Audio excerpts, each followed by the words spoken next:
1번 시드 테란 정영재. 좋은 반찬들 많은데 맛있게 한번 골라보도록 하겠습니다. 와, 잔칫날이에요.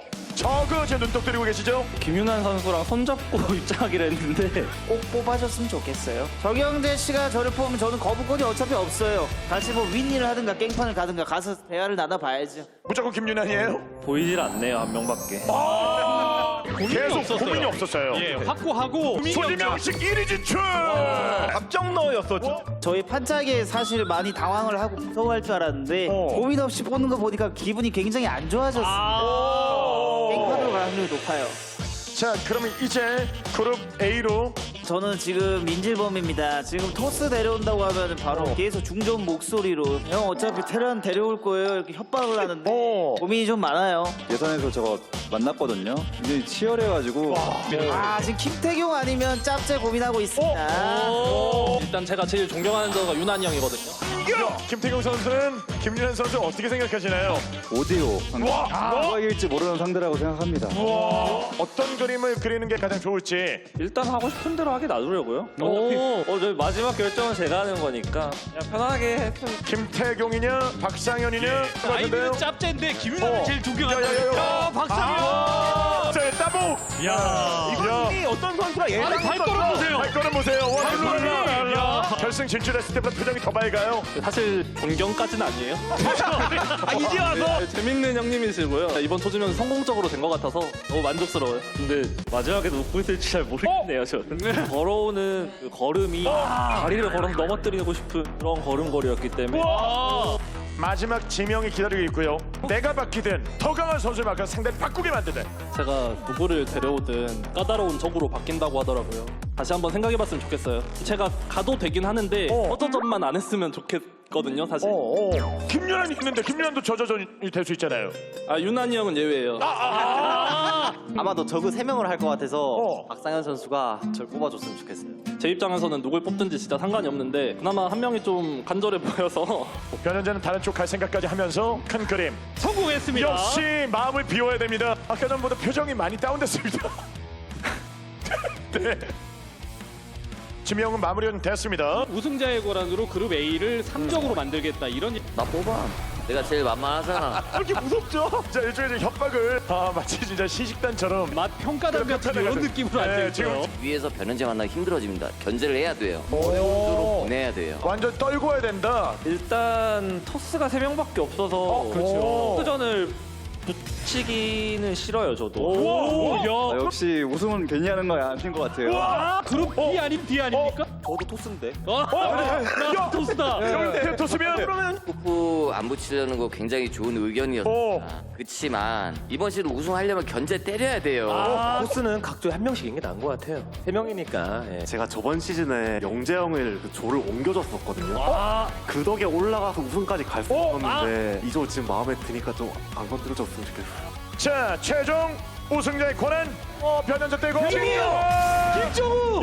자리를 바꿔주시기 바랍니다. 김윤환 선수랑 같이 올라가려고 3적으로 만들었고요. 최악의 판단을 해가지고 이번에는 우승 힘들 것 같아요. 3저 구조 되면 제가 올라갈 확률 냉정하게 55% 봅니다.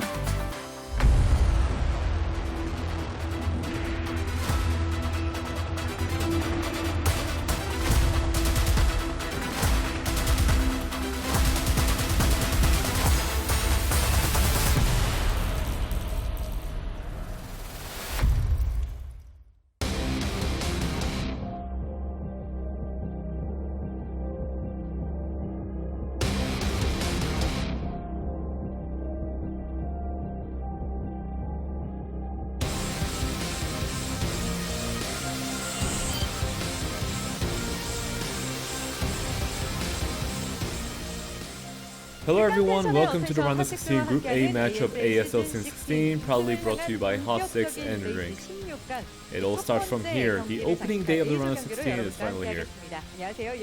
All the groups have been finalized for the Ro.16 during the group nomination, and the Ro.16 officially kicks off today. And we have the Group A match coming up momentarily. But before we do that, we're going to have the interview with the 4 players. Group A consists of JYJ, the defending champion, and 3 other strong Zerg players. Let's talk to them. Hello everyone. Hello. 네, 먼저 탑시드 Let's talk to the 정영재 top seed of the group, 선수와 JYJ 함께 first. 알아보겠습니다. Hello, 안녕하세요. JYJ. 결승전 Another 이후에 huge 정말 audience 오랜만에 at the 이렇게 venue 많은 분들이 today, 경기를 almost as 앞두고 big as the one we 계십니다. had during last 컨디션은 season 좀 finals. How are you 어떠신가요? feeling today? 일단 저번 시즌에 비해서 Well, first of all, I can't say that I'm in the best shape today compared to last season, but I will still play with confidence and overpower my enemies. 본인이 만든 Well, this is the Series 3 Zerg group that you created yourself. 그런데 좋다는 느낌을 받지 So 못하는 I'm 이유가 curious 혹시 as to 어떤 why 부분일까요? you're slightly worried. 김윤환 선수가 4일 Well, 전부터 Khan's been practicing off stream for the past 4 days, and I'm getting a massive headache just trying to figure out what his plans are. 4일 전부터 4 days? 뭘 Wow, 준비했을지 that's a lot. 모를 그 뭔가 비밀리에 Yes, it's quite hard to anticipate what card he has up his sleeve. 디펜딩 챔피언인데 Then JYJ, as 그렇다면 defending 정영재 champion, 선수는 오늘 what are your A조 predictions for the 경기에 Group A results 대해서 어떤 결과를 today? 좀 예측하고 계실지 살짝 여쭤봐도 될까요? 개인적으로 Personally, 저는 I think I'm going to be third placed in the group, 어? and I hope Khan is the fourth place player. 아, 디펜딩 챔피언. But you're the defending champion though. How humble of you. 예상한 것도 놀라운데. It's quite surprising to think that you'd be third place in the group. 간절한 마음이 But at the same time, you really want Khan to 느껴져서 get 굉장히 eliminated as well. 당황했습니다. 일단 정영재 선수의 Well then, 첫 번째 now we're gonna 선수를 talk with the 받은 player 조지명 JYJ 씨와 handpicked 김윤환 himself. 선수와도 또 이야기를 나눠봐야겠는데요. Hello, 안녕하세요. Khan. 네, Hello. 안녕하세요. 반갑습니다. 아, A조가 3 So Group A turned out to be a 3-0 group. How satisfied are you with the group? 사실 3조 Honestly, I really like the idea of the 3-0 group. But the Zergs next to me aren't your typical Zerg players. They are literally monsters. I need a lot of time to prepare, so I really gave my all. 그런데 지난 시즌 우승자인 정영재 Well, 선수의 Calm, JYJ keeps on mentioning you during this interview. No other Zerg players have been mentioned so far.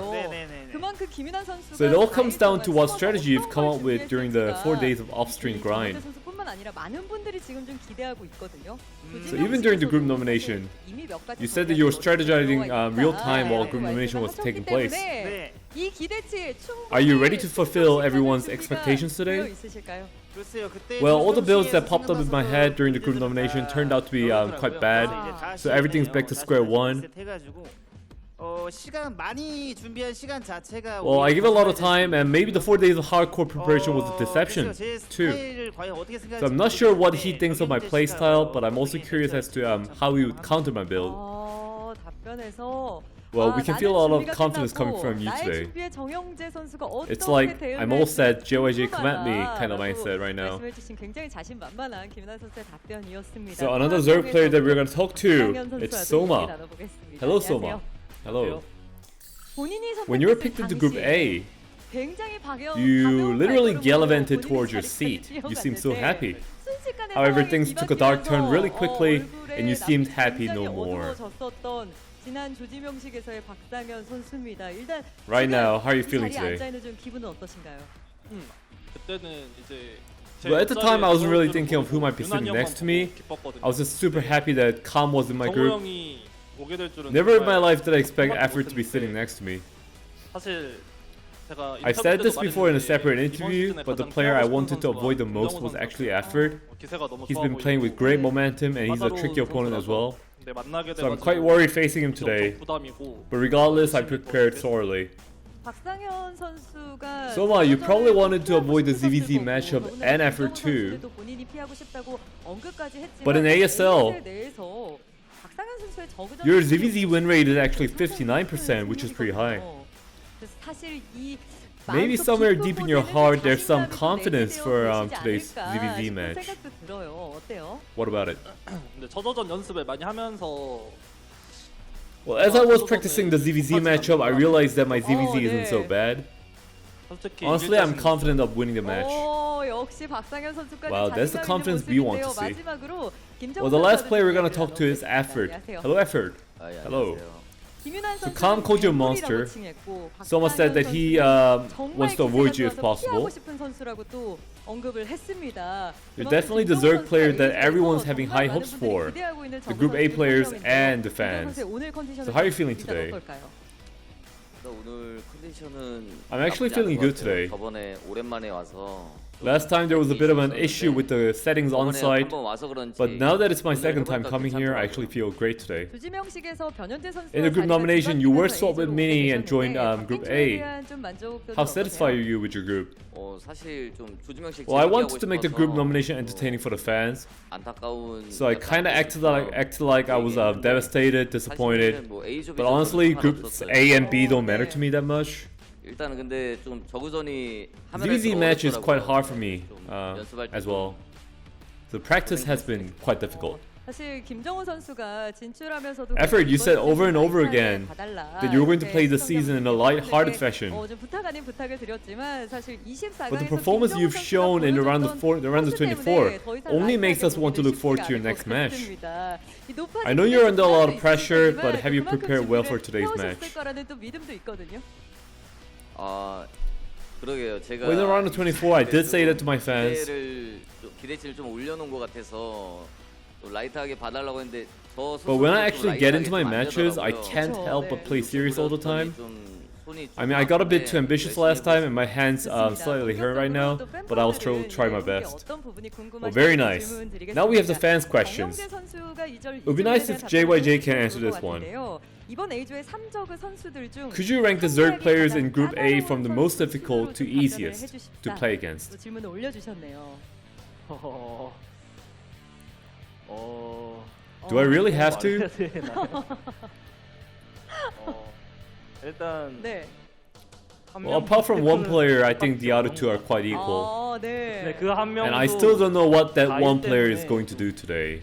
무섭네. That's kind of scary. 사실 상대하기 가벼운 선수는 So you're saying that no opponent is easy to play against. Okay. 다음 질문도 한번 드려보겠습니다. Well, next question. 이번 ASL 16강에 임한 This ASL season, all the 4 players 네 probably 명의 have different 선수가 goals. 모였습니다. 질문에는 And 오랜만에 Calm, 16강에 who's 온 playing in 김민환 ASL round 선수, 16 for the first time in a long 우승이 time, 가능한 JYJ's 정현재 second 선수, consecutive 본인께서 ASL 마지막 championship 될수 있는 win, ASL and Soma's 박상현 last 선수, dance 그리고 before his 올해 military 출신 service, 끝에 and 한국에 Effort's 가게 된 comeback 김정우 after many 선수까지 seasons 이렇게 of 정리를 hiatus. 해주셨는데요. Soma, 박상현 선수, 이 which player do you 선수는 think would be the most 간절할 것으로 most desperate to win 생각되는 today? 선수는 어떤 선수인가요? 윤난이 형이 I'd say Calm. 간절하다고 생각해요. 김민환 선수. Calm, it feels like you want to say something. 다음 시즌도 나올 Well, I 수 can still 있는데요. play next season, right? 수고해요. I'm not that desperate to win. Okay, Soma?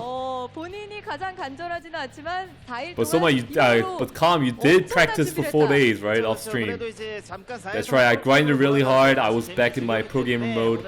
I'm pretty sure I can show great games today. Alright, a question for Calm this time. If you do make it to the winners today, which of the 2 Zergs do you want to face?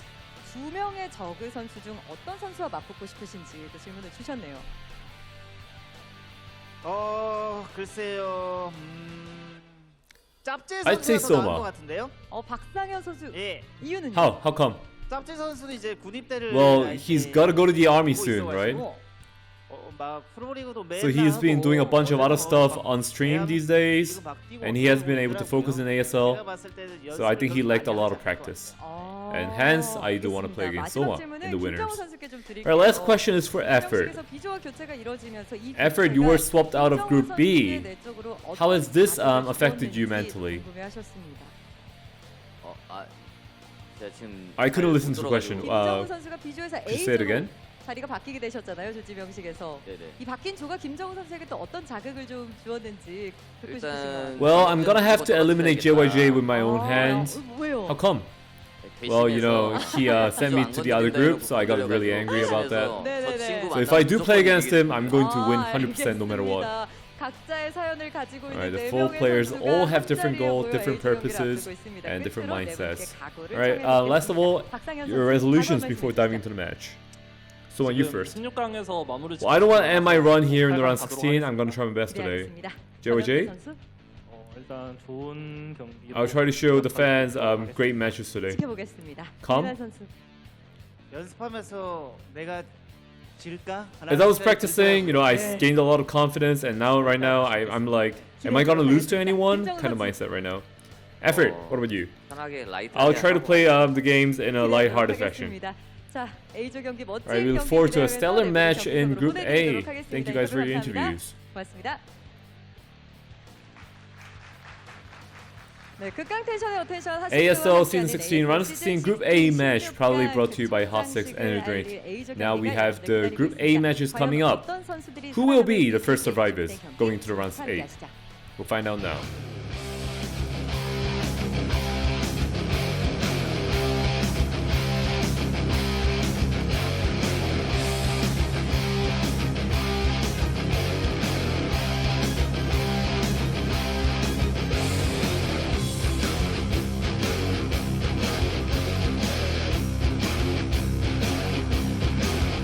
What is up, everybody? Welcome to the Group A round of 16 here for the ASL. I'm glad we're finally here. The round of 24 was crazy. We had so many upsets. There's so many players that aren't here that I think we all expected to make it this far. I'm wondering if this round of 16 is going to be one where it's going to be a continued set of upsets and exactly who's going to come out on top with so many great players already being taken down.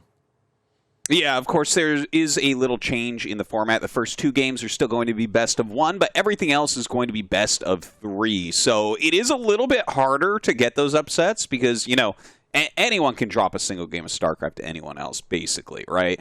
But in this stage, it does feel like the very best players are going to be able to rise a little bit better. And taking a look at these groups, Tastosis, does anything stand out to you as, like, maybe the group of death?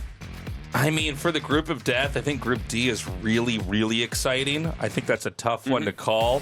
Yeah. You know, we've got some heavy hitters and some people that obviously are, you know, even if they were great in the past, are newly great again here, like looking at Mind. And I'm always curious how exactly Bisu's going to perform. I think all these groups are exciting. I guess for me, Group D is a group of death. How about you? Yeah, they all look pretty good. Like, Group C is kind of scary there, but we do have one kind of weak link as well. But anytime you put, like, Hero and Sulky and Bisu together, I'm like, damn, that's that's pretty hardcore. But even today's group, like, you got to respect this, right? JYJ is probably the best macro bio player in the world TVC. And then Calm is, like, top of the ladder, and Soma and F are just absolute killers. So this is a hard group to predict. This could be a tight one.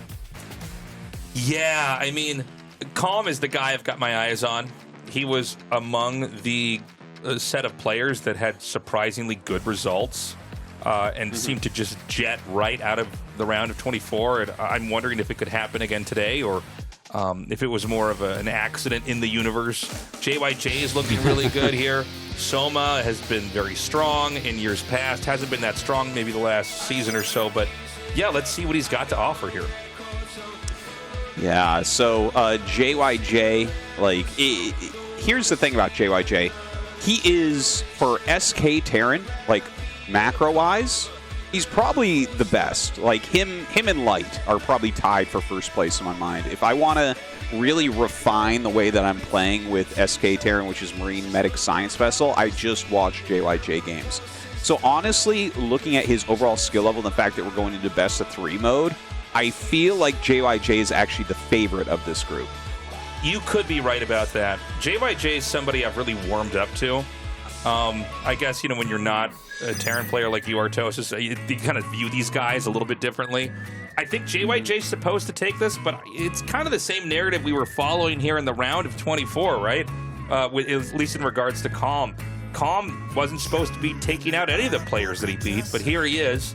And if he can just keep that momentum going, I mean, I don't know if this guy can be stopped. I tell you, it's a good draw for him in a lot of ways because he has to play JYJ best of 1. That's what you want. You actually want, if you want to get out of this group as a Zerg, you want the best of 1 against JYJ so you can just maybe slip through that 1 victory and then win a ZVZ. So there is a real path here for Calm to make a top 8, which would be surprising. Again, he's been doing, like, really fantastically on the ladder, but he's not as respected as a lot of the other pros. He's almost meme-ish in that way, right? It's like, well, I mean, yeah, you're kind of a popular streamer. You definitely are a legitimate pro, but no one's expecting round of 8 performance from him. Yeah, he's got a big following, for sure. I'm glad you pointed that out. There's a lot of people in this audience here very hyped to see him play, and they want to see him win. And I think if you're a fan of Brood War, it's hard to not be a fan of a newer, I should say, player, at least on the dominant front of things. I guess when it comes to Brood War, nobody's that new, right? It takes a long time to get up there to the point where you can even be competitive and viable. But there's a lot of people that are really cheering for this guy. I think he's got a lot of charisma, and it does seem like he is one of the players that, while not having the same kind of insane history of pro matches as some of the other guys, it operates very, very well on a big stage like this one. Yeah, yeah. You know, this match, not really sure what to expect as far as like an opener here. Do you try to play just a standard macro game? Are we going to see some risks taken since it is the last best-of-1 match that you're going to play in this tournament? A little bit hard to say, but we are getting ready. The map is going to be retro, so that's like a pretty straightforward macro-esque map. And yeah, I'm ready for it, Tastosis. All right, guys, we're getting into game number 1 here. This is Group A, Season 16 in the round of 16. We'll find out which of these two goes on to the winner's match here in the ASL.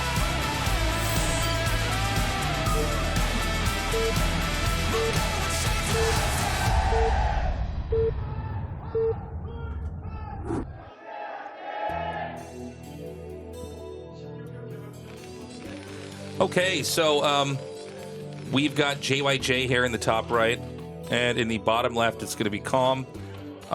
This is the map Retro. This is a map, you know, it looks very simple. There is a learning curve, I'd say, when you start to play games on it. It reminds me in some ways of Fighting Spirit, you know, in that you get this third base that's kind of given to you for free as long as you can get over your bridge into their area. The middle of the map is a little bit more boxy. I think it looks bigger than it feels when you actually get a couple games in on there. But, you know, the theme that's, I think, the biggest for this map is that it is not with a ton of bases. If you look closely, each starting spot gets 3 bases, and then there's a block of minerals in the middle of the map. Yeah, these 12 base 4-player maps, they really are making the game more interesting, in my opinion. Yeah. Like, we talked about this a little bit last season, but it feels like, you know, for a long time we've been playing 4-player maps that have 4 bases per quadrant, right? So 16 base maps. But a 12-base map gives you a completely different feel to the game. You know, in this particular matchup, I don't think it makes as much difference as in some of the others. Like, for instance, Protoss versus Terran, I feel like, is where it makes a gigantic difference to the way the game feels. But, you know, even here, it's like, well, I mean, how many gases? The 4th gas is, like, kind of straightforward, but it's not like Vermeer for Zerg, where if the game gets big, you can make so many hatcheries that Terran can't keep up. Like, a game like that isn't likely to happen. Yes. Yeah, that's a very good point. I think hiding bases is almost impossible on a map like this, because there's not, you know, the few extra spots to scan. I mean, you could basically, like, you know, if you're a Terran, you want to check the you know, starting locations, you can just right-click a worker up to the other main. And it's going to comb through every base on its way. And, you know, look, that's neither good or bad. It's just a feature of the map. And, you know, if you can't get another base up soon, your options are going to be eliminated pretty quickly. Now, looking at this game, this is a forward 8 racks here from JYJ. He waits until he has a couple of Marines and is going to start saying it now. That drone scout coming up. There is a bunker being made, but very, very far back. That's going to be kind of his retreating location. Drones being pulled now by Comp, who, by the way, hasn't gotten a gas yet. So JYJ getting up here, but the drones do get in front of the bunker before it finishes. Yeah, and having that not finished, it's a little bit scary for the Terran here. The drones are being controlled pretty damn well, honestly. He does gun down that one drone. Pretty bad rally. Probably would have been better to hide that drone and try to get it back in here a little bit later on. The creep colony started. We don't have any lings out now. What the Zerg wants to do is try to dance these drones around without losing them, and he's actually done a pretty good job. I thought he was about to drop a second here. And just get this sunken colony up and done. I gotta say, man, I mean, it looks like this bunker is gonna finish and the Marines can actually just attack this. And there's enough SCVs to repair this. You know, this is a lot worse than it's ever supposed to be. Yeah. This is like the rush, you know, there's always the threat of this happening, but it almost never actually happens, if that makes sense. I tell you, I was actually on the complete same page as you. I'm like, this shouldn't be doing this well. But then Calm actually held it really well. That was, like, he actually only ended up losing, like, 1 drone here, and he hasn't overmade Lings. That's kind of crazy. Like, this is where you can see the heavy laddering that Calm has been doing paying off, because I guarantee as a Zerg player, you get 8-raxed all day. Oh, you know, going up on the ladder, like that is certainly a build you're going to get a lot of practice against. But honestly, that was our best 8-rax hold that we've had in ASL. Like that, I thought it was about to go wrong as well with that secondary bunker, but that was fantastic from Calm. Yeah, and you know, a win is a win. It doesn't matter if that was a pretty uphill fight. The truth is, the Terran lost the Marines. Or at least some of them, and the Sunken Colony finished. That'll heal up a little bit later on. The way these builds are structured from Terran is that the moment that you feel uncomfortable, you can seal yourself off and expand, and that's exactly what's happening here. So the remaining Marine that's in here, or it might be 2 actually, it's going to be picked off. So it was 3. He's cleaned that up. Now the Zerg is able to move around the map at will. But I'll tell you, had the pairings with the second bunker that was made, had that maybe only targeted Lings or I should say, or only targeted the sunk, it could have been a moment where maybe the bunker actually stays and the rush goes on. Yeah. So yeah. Imagine if you could target like in StarCraft 2 with bunkers. Yeah. I mean, you could get so much damage done from something like that. Exactly. That's what I was actually. I really wanted to point out is that you can't target with a bunker in StarCraft 1. That's like the one structure you can't micromanage. Like you can do that with a Sunken Colony. You can do it with a cannon, but a bunker can't. Each Marine just has to pick something to target. And these are the little things in a game like StarCraft that I think make it very, very interesting. First of all, that's just a cool knowledge thing to have about the game, but also it creates a different situation. And so, yeah, I mean, luckily for him, he does survive it. By the way, an Evo chamber being made over here at this 3rd hatchery to the side.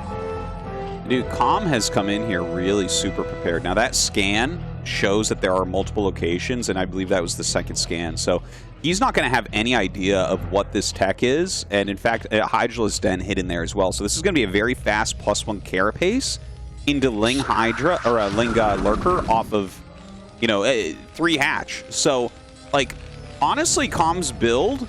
Now, if he had run into a +1 opener from JYJ, which is normally what you see from pros as a follow-up here, this build would be way stronger for Calm.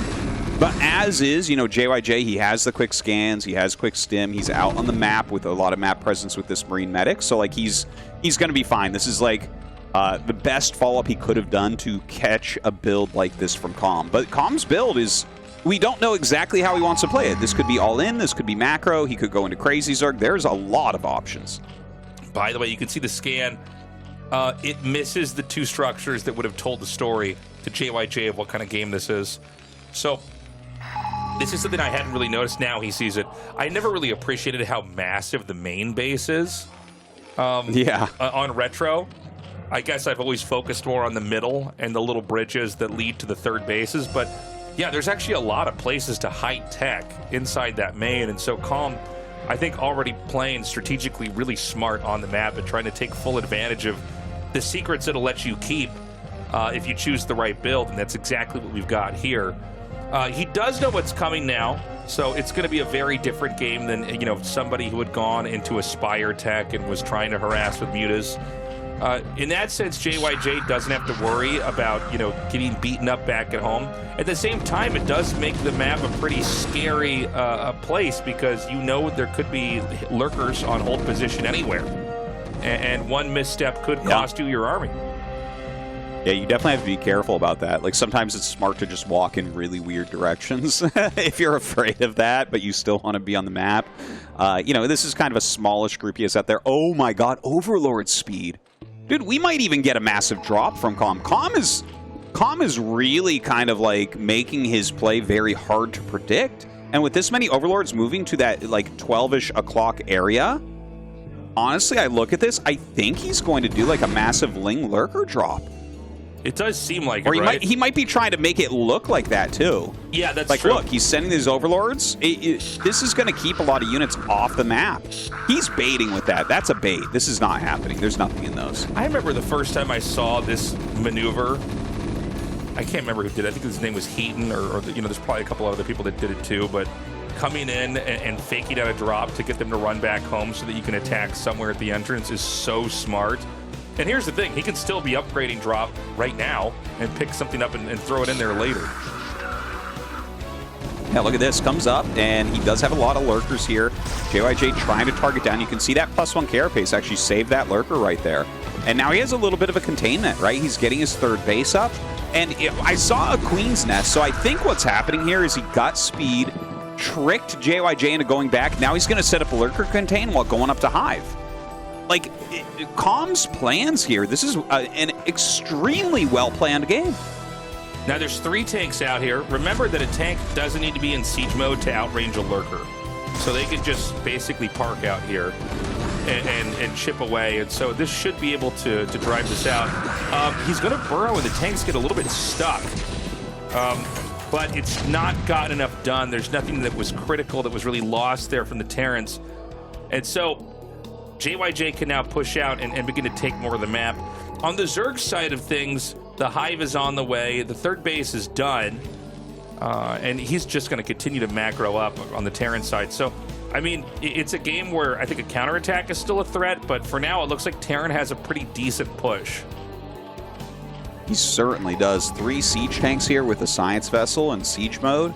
That's really scary to try to deal with. Now, there is a counterattack coming up from Com, but this isn't going to do very much. It's a very small attack. JYJ busts a couple of the lurkers, but honestly, his main attack moving out here, this is what's scary. He has enough to kill everything Com has back at home.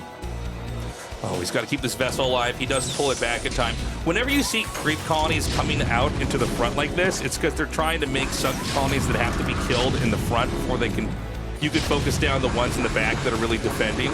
It's almost like you're trying to do a slow push into the tanks with a sunk to buy time. But I mean, this is 4 tanks. I don't see a defiler out. I have to imagine the upgrade is just around the corner, but I mean, with this many tanks shelling, you know the Terran is itching to pull the trigger on that stim and run in. Column seems to be setting up for a surround, by the way. He has to surround this perfectly. Even with the surround, we might see JYJ win. Like, 4 tanks is immense. He has a fire bat in there, a lot of Marines and medics. Here we go. Comes up and burrows his lurkers all around. That 1 defense matrix doing fantastically, drawing so many shots. And it does look like Com is going to be broken here. He has almost nothing left over.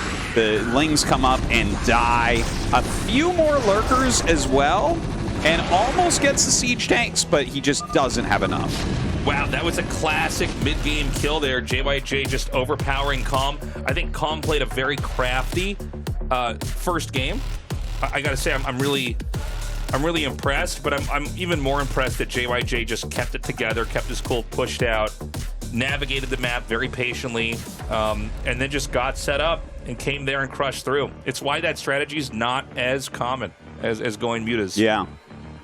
Yeah, honestly, I think that Com did a really good job with it. I think he played a very tricky game and got himself into a reasonable position, but maybe leaving those lurkers for the counterattack was the wrong move. You know, maybe he needed to mass everything up and really take the push more seriously. Yeah, maybe try to use those counterattack units to just get in between reinforcements. Here's that counterattack we're talking about right now. And I think when you see the bunker and everything else here, and this wasn't a good attack in general, by the way. I mean, there's still a bunker that's up there. Yeah, I think if you bring all of that for a flank here, you do nothing but make units as Com. I feel like there is a much better chance that you can break this push. And if he breaks the push one time, the game is super wide open. You know, basically all the gas has been spent on these siege tanks and getting this push going. And Com was a little bit slow on those defilers, so he really had to take this seriously. And unfortunately, he didn't. He eventually brought the lurkers back, but it was a bit late. A lot of stuff had already died, and obviously, he had lost some lurkers in that counterattack as well. Yeah, and even picking off some of the lurkers during the push, there just wasn't quite enough to get in. Also, hitting from a bunch of different areas with lurkers as Zerg, it's so hard to do. when you try to pull it off mechanically, because you really got to get over each lurker. You have to kind of time them out so they move in at the right time, and then figure out if you can, in that amount of time, target the right stuff. Well, Calm goes down, but he doesn't look weak, that's for sure. JYJ is going to be in the winner's match. Yeah, not a big surprise there, being an ASL champion, but Calm played really well. Very, very impressed with that, and that could have ended up being a victory, but not this time. We're going to go to a quick commercial break, and when we come back, Soma versus Effort.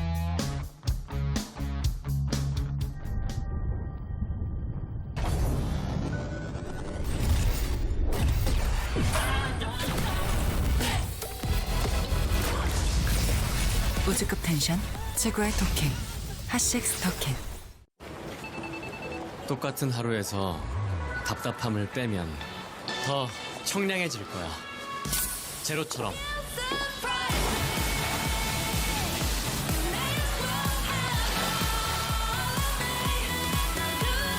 우리 없어도 되는 건 빼고 살자.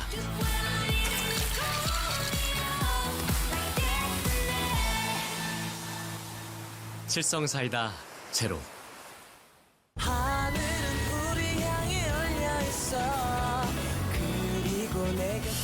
청량한 이 순간 칠성사이다로부터. 칠성사이다. 우승과 가장 가까우면서도 가장 먼 존재. e스포츠에 대한 불만과 바라는 점은 저 안 좋아. 웬만하면 돌려 얘기하거든요. 이렇게 다이렉트라고.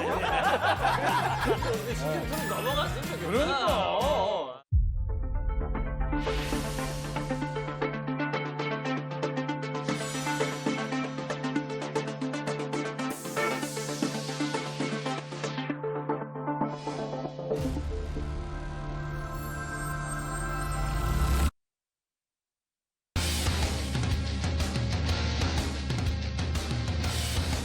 Welcome back, everybody. We're about to go into a ZVZ here.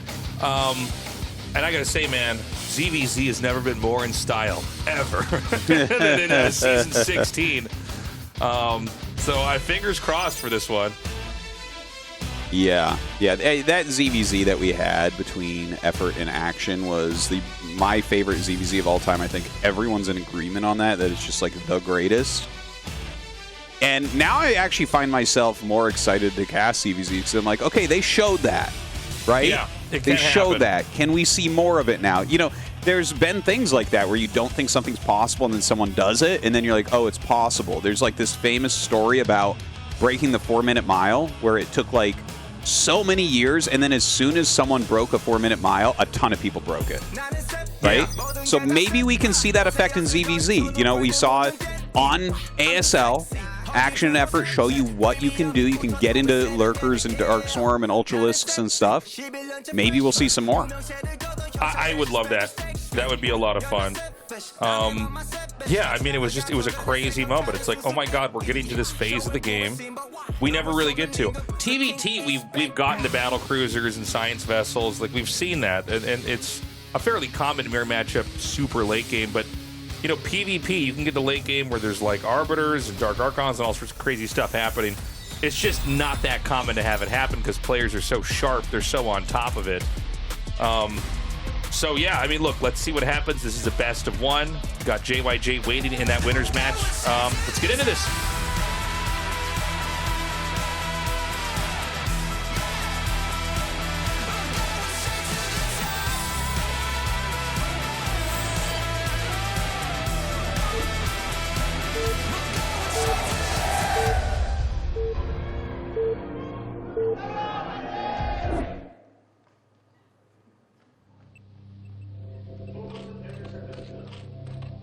Okay, so Soma in the bottom right and Effort in the top left. We're back on Retro, the same map that we had before. Retro is a map with a high ground and a small ramp, so that does play a pretty big role in ZVZ. Can you seal off your entrance with a couple of Zerglings and tech up? Yeah. But here's the question, Tasteless. Is that third base too far away to defend with the Lurkers? That's the only thing I'm thinking about, Tasteless, because I haven't seen that type of ZVZ on Retro yet. I like what you were talking about earlier with that, the 4-minute mile, that nobody was able to get it, and then suddenly it's like it broke some barrier and several people were able to get it. I wonder if ZVZ if we're going to see more teching in the late game. We've had a lot of games in ZVZ where they could tech into the Queen's Nest or get defilers, and it seems like they don't. Yeah. There's like a reluctance to, maybe because when one player techs into that, the other one kills them. That is kind of the Zerg versus Zerg dilemma, is that it's almost impossible to avoid the Mutalisk at all, unless maybe you ended the game before the Spire was done on the other side. I mean, you really basically have to get Mutas out in the matchup. Yeah, certainly. You absolutely 100% have to. Like, you can't... Actually, I think after that match, Larva was playing ZVZ trying to make Hydra work, and he had to go all the way down to B rank to beat someone, and he barely did it. Oh, that's so funny. So it's like you have to have Mutas at some point. And I think also you have to have one player with Spores. Like, I feel like that, and the player with Spores has to be slightly behind on the Mutas, and that kind of is what can get you into a Hive-based game. Because anything else, it's like, let's say you both go, like, look at these builds, right, where it's one hatch and they're both going to go into layer.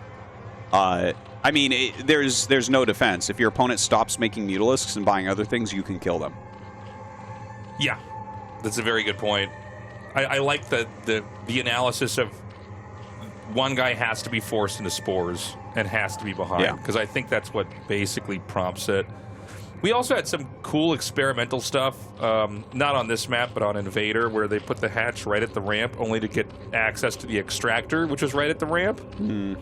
Yeah, which I thought was very interesting to see.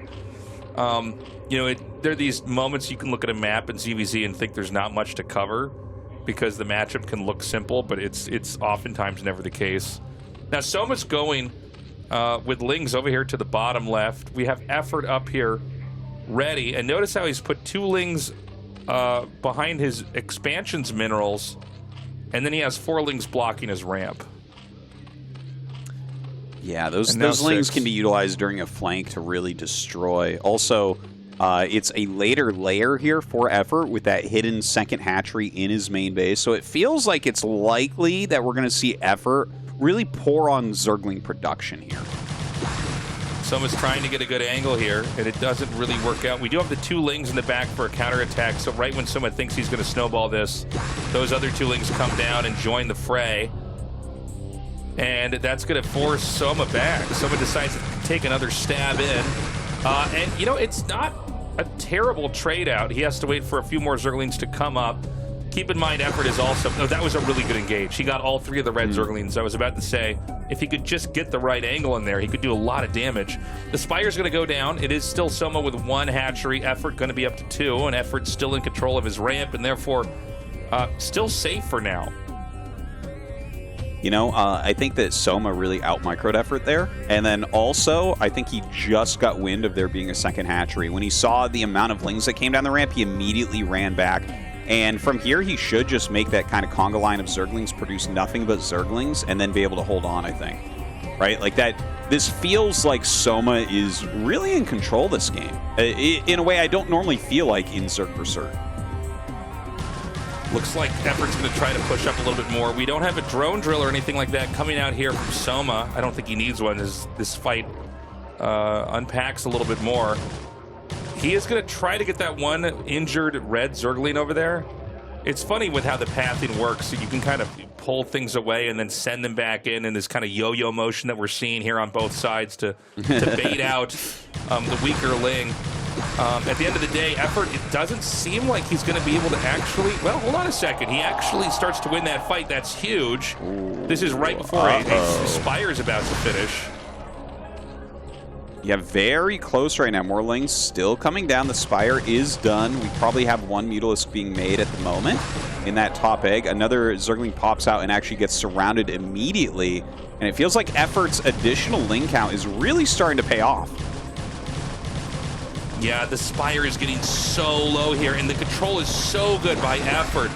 I mean, you gotta remember, Effort's such an old-school legend. It looks like he really is back in incredible form. 1 Muta comes out, but the Spire is gonna go down.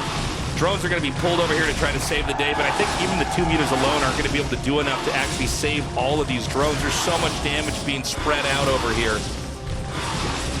Man, I saw Effort, Soma kind of throw his head back and smile there as Effort, the old legend, is going to be able to take him down in this game most likely. Obviously, we have some Scourge and Mutas being made back at home for him. Look at this one Ling left behind by Effort. Dude, it's wild. They always are saying, form is permanent, and Effort really showing that here. Yeah, Effort just really beating down Soma. Soma's going to try to come across the map and see what he can get done, but I think there's just literally enough Scourge with the Mutas that are here for Effort that this is going to be a very easy fight. And Soma, I think, is still convinced there's some hidden Zerglings that could counterattack him and do some damage.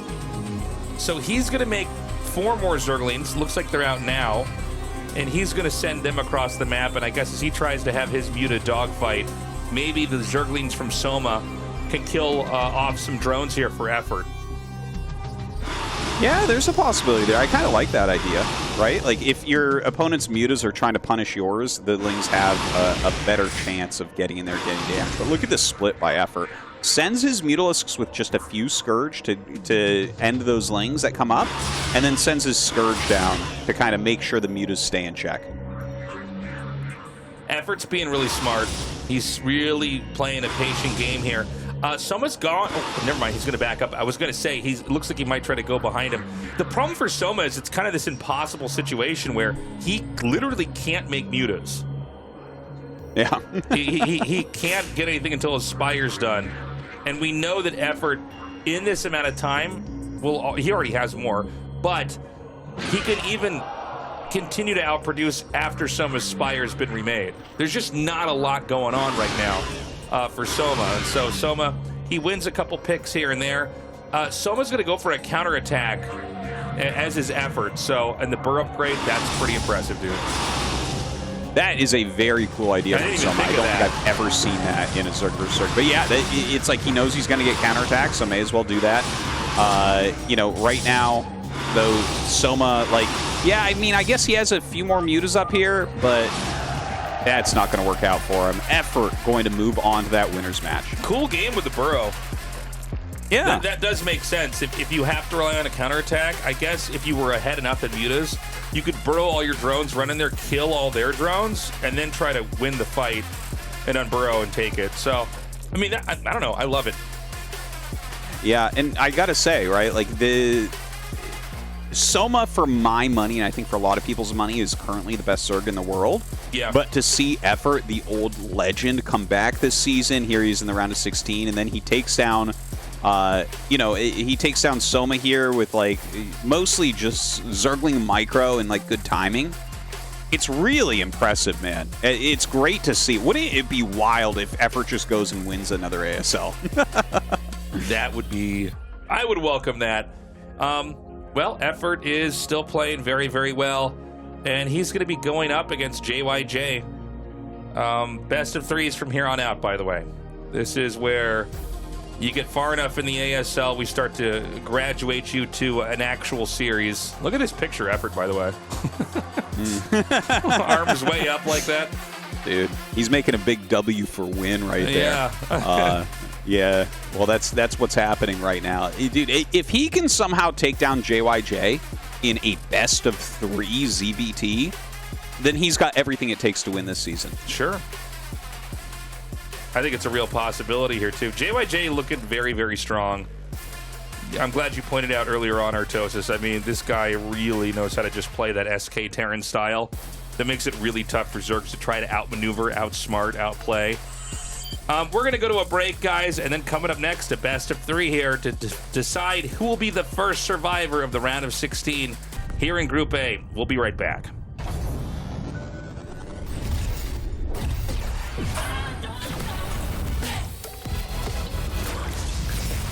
우주급 텐션, 최고의 토킹, 핫식스 토킹.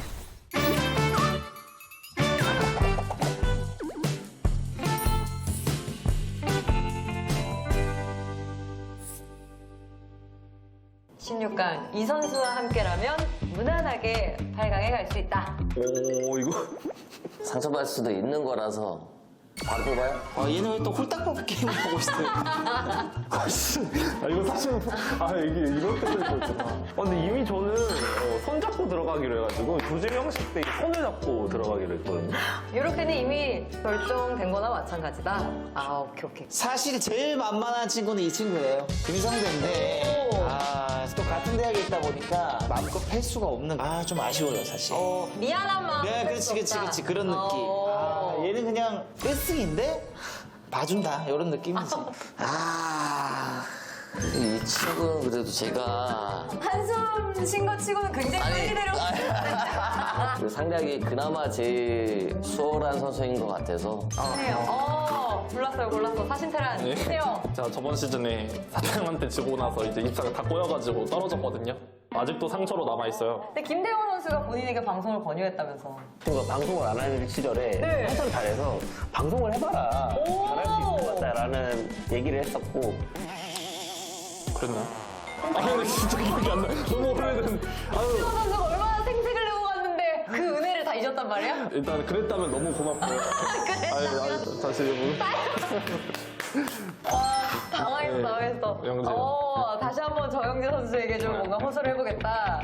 영재 형한테 정말 참교육 당했는데 충분히 벽을 느끼게 해줬다고 생각했는데. 명재! 취재! 박상현에게 복수 성공! 이번에 복수 한번 하고 싶습니다. 좋습니다. 그러면 이 선수하고는 16강에서 만나서는 안 된다. 무조건 피해야 된다. 정우 형님이 어디 계시지? 이건가요? 이유를 좀 들어볼까? 정우 형 지금 기세가 장난이 아니에요. 재호 형을 이기고 올라왔잖아요. 보면서 느꼈거든요. 메시아 모드구나. 이 친구는 그냥 이 세상 사람이 아닌 것 같은데. 쟤랑 하기 싫다. 저승사자랑 하기 싫다. 고점이 떠버리면 진짜 무서운 선수입니다. 운도 따라주는데 폼도 좋다. 그러니까 둘 다 있어 지금. 고민이 긴데? 지성이 김지성 선수. 김태형 선수 빼고는 다 저한테는 힘든 선수들이에요. 근데 게임을 뭐같이 하더라고요, 서서히. 내가 생각하는 좀 종족 징징 1순위. 바로 떠올랐는데. 근데 여기는 없네. 그 형이 떨어졌네요. 근데 그 선수가 못 올 것 같아. 근데 다 같은 선수를 생각하고 있는 것 같아. 여기 초딩이 있네. 되게 보통 게이머들 방송으로 재밌게 하려고 징징대는 사람들이 많거든? 근데 얘는 찐텐이야. 쥐가 토막인 건데 왜 이렇게 징징이 심한 건지. 그래도 준우승했어, 지난 시즌에. 그래서 준우승한 거예요. 나하고 개인적인 사연이 있는 선수다. 선수를 또 좀 데려온다면? 너 일로 와. 전현재 어떤 사연이 있지? 다전제 만나면 이 친구한테 맞았어요. 그래서 갚아줄 게 있는 선수라. 갚아줄 게 있다. 그나마 이 친구인 것 같은데요? 친구랑 제일 많이 하지 않았나요? ASL에서? 만났을 때 느낌은 좀 어땠어? 되게 까다로워요. 가장 상대하기 껄끄러운 저그는 박상현인가? 아직까지? 그런 것 같아요. 사연 하니까 또 슬픈 사연이 또 얘 보니까 또 하나 떠오르네. 괜찮아? 잠깐 눈물 흘리고 있는 것 같아. 아니야. 제가 초등학생 때 이 선수를 데뷔시켰어요. 진짜? 그냥 때리면 맞으면서 죽는 사람이 있고 맞으면서도 한 대씩 때리는 사람들이 있어. 그런 사람이었어. 그래서 얘는 되겠다 싶어서 내가 이제 밀었지. 제가 은인이죠, 이 선수한테는. 그러네. 진짜 만들었다고 해도 과언이. 그렇죠. 이 선수 요건 좀 부럽다. 외모가 될 수도 있고 재력이 될 수도 있고. 사진 잘 나왔네. 너무 재미있고, 재밌고 유쾌하고, 성격이 너무 좋은 것 같아서. 김지성 절친이잖아. 지성이 게임에 집중할 수 있게 해주는 이 외모가 부럽습니다. 열에서 이런 거 휩싸이지 않고.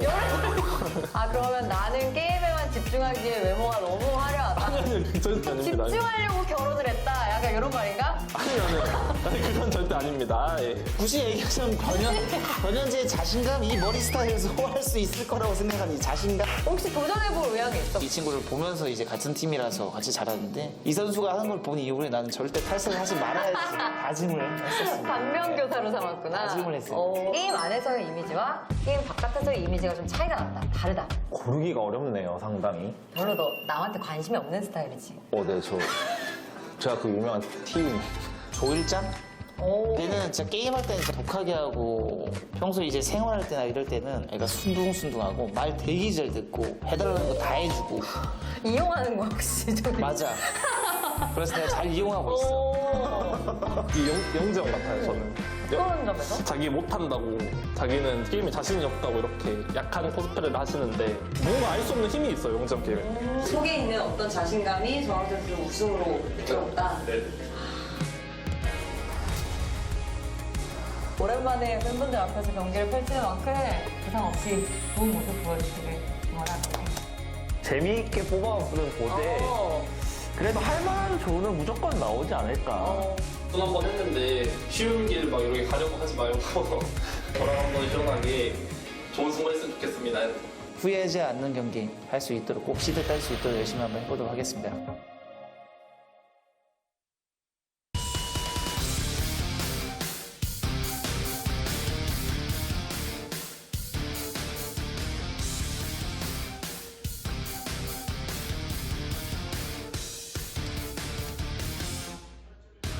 What's up, everybody? We're back. We're done waiting. It's time for a TVZ here. And I want to make something clear here, guys. We're either going to have some crazy TVZs all day here with some ZVZs in between, or it's going to be the last TVZ of the whole evening and a big Zerg vs. Zerg free-for-all. Those are our two possible outcomes. Yeah. Yeah, and I mean, if JYJ wins this handedly, we're just going to have, like, so much CVZ. It's going to be insane. So I am hoping for Effort to win, but I do think that would be an upset despite his legendary status, the fact that this guy is a multiple-time champion and everything. JYJ is just so on top of TVZ. He looks like a brick wall that Zergs run into, honestly. Like, how do you even beat this guy? He does look a little bit like a supercomputer that just beats Zergs all day. So it's going to be a tough one. Effort's a very cerebral player. This should be an interesting one. I would imagine Effort is going to try to circumvent or play around the style that JYJ is so known for. But how exactly? I mean, this kind of SK Terran, you know, machine that comes out that shuts down everything that Zerg does is so strong. So it's going to be an interesting one for sure. Yeah, but Effort certainly will have some plans. I mean, he's the only guy that has beaten Flash over and over in best of fives, right? So he's going to know exactly how to plan a best of three like this against JYJ. But JYJ just doesn't really have a lot of tricks. Like, he just plays pretty straightforward macros. So not sure what Effort is going to have to counter this, but excited to see it. Yeah, very curious exactly what Effort's approach is going to be. As you were saying, Tastosis, JYJ, I mean, it's very straightforward. He likes the mechanical approach to the matchup. He doesn't have to do a lot of outwitting or outmaneuvering. He just sort of plays to get to that objective of pushing through and crushing a Zerg. Guys, we're ready to get this going. The winner of this best of three is moving on into that round of 8 already here in the ASL Season 16.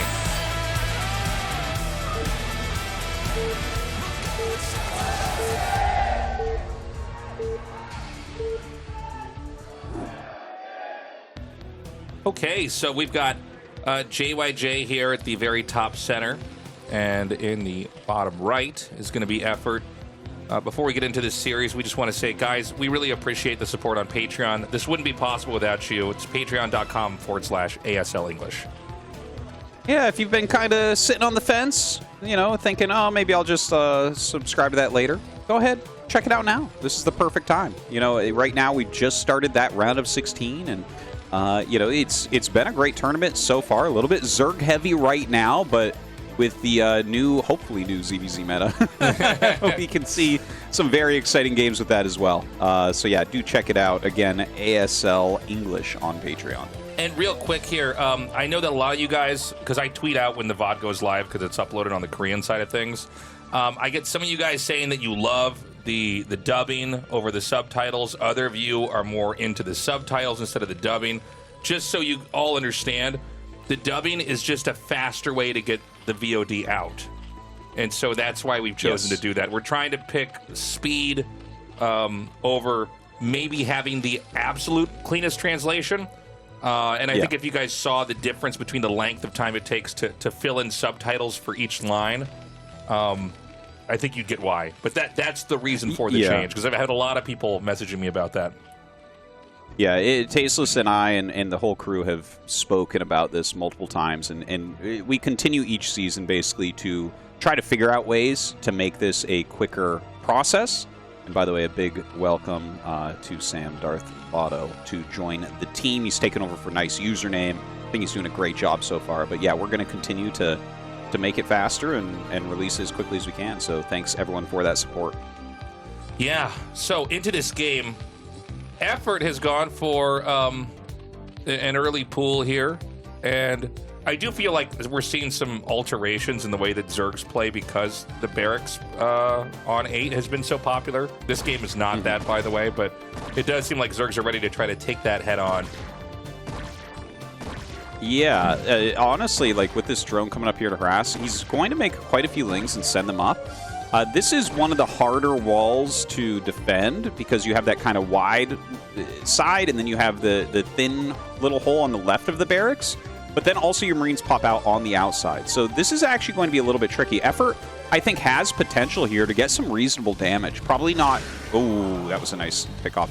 Probably not, like, win the game or anything, but yeah, it feels like he has potential for some damage. This Marine is just not moving. Looks like he got hooked on the edge over there. Oh, my God. Well, who said that TVZ couldn't be as short as ZVZ? We've got the links coming in now. And, I mean, this is a huge problem. Again, the Marine spawns on the bottom left side, and he knows that. So what he's going to do is he's going to pin that. And Marines are so brittle. This could be a loss outright. Dude, Effort is really showing his class here. I know it looks just like a Zergling rush, but this is like how you win series. A fantastic rush here. He's done so much damage. Oh, he did lose a drone at home. So during all that, that was a smart move by JYJ because you're getting so many notifications on being under attack he didn't realize. Yeah, that's actually a really good trick. If you don't know it already, is when you have a worker that's scouting them and you're getting like an all-in like this, like you're getting 4-pulled, you're getting ling rushed, or that you just send your worker into the middle of their mineral patch and just let them attack it, because even at the highest level, sometimes they won't react in time, and you can kill off 1 or even 2 workers, or if they really screw up, you can just end up killing like 5 or 6. It's crazy. Yeah. Yeah, and definitely that's a big deal that he did get a drone. You are kind of drone light with this. But overall, you have to look at this and say this was a big advantage for Effort. He's killed multiple Marines, lost mining time. And look, he actually builds the barracks on the command center location. That's so if you just glance, you might think it's a command center. But going for the second barracks shows how desperate JYJ is. He's basically doing just a 1 base all in here. Like, sometimes you see a build like this and it actually transitions into a normal game, but he's looking to counterattack and try to get Effort before Effort can get Mutalisks out. So, I'm sorry, I want to make sure that I'm actually understanding this correctly. The barracks that is at the, what looks like a command center position, is that to maybe trick the Zerg into thinking it's a command center? Yeah, when you start the barracks, it looks like a command center. So if you happen to just glance and not click on it to double check, that can trick you. So that's why that's there like that, right? You never know. Like, some players click on stuff all the time. Sometimes they just glance, but you'd expect a command center, so he builds it there to try to trick you in that way. I don't think Effort even saw it, but he's probably thinking it's a command center. Yeah, I mean, it may very well work. I'm one of the players that always clicks on it because I've been hurt before. Assuming that building was a command center when it wasn't. But yeah, I think this is like a really ingenious move here from JYJ, where the other side just might not be ready, like, at all for this. So the Lings are going to come in. He's going to see the fire bat leaving. He knows. This is bad. This is bad. Like, he's not figuring this out until really late. He just missed the Marine Medic move out. So his Sunkens have no chance of being ready in time. JYJ has a very high percentage chance of winning this game right now.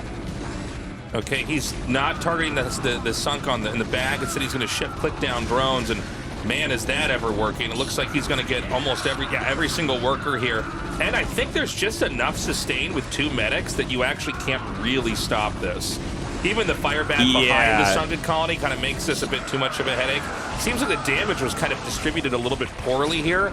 That still may not really matter long term.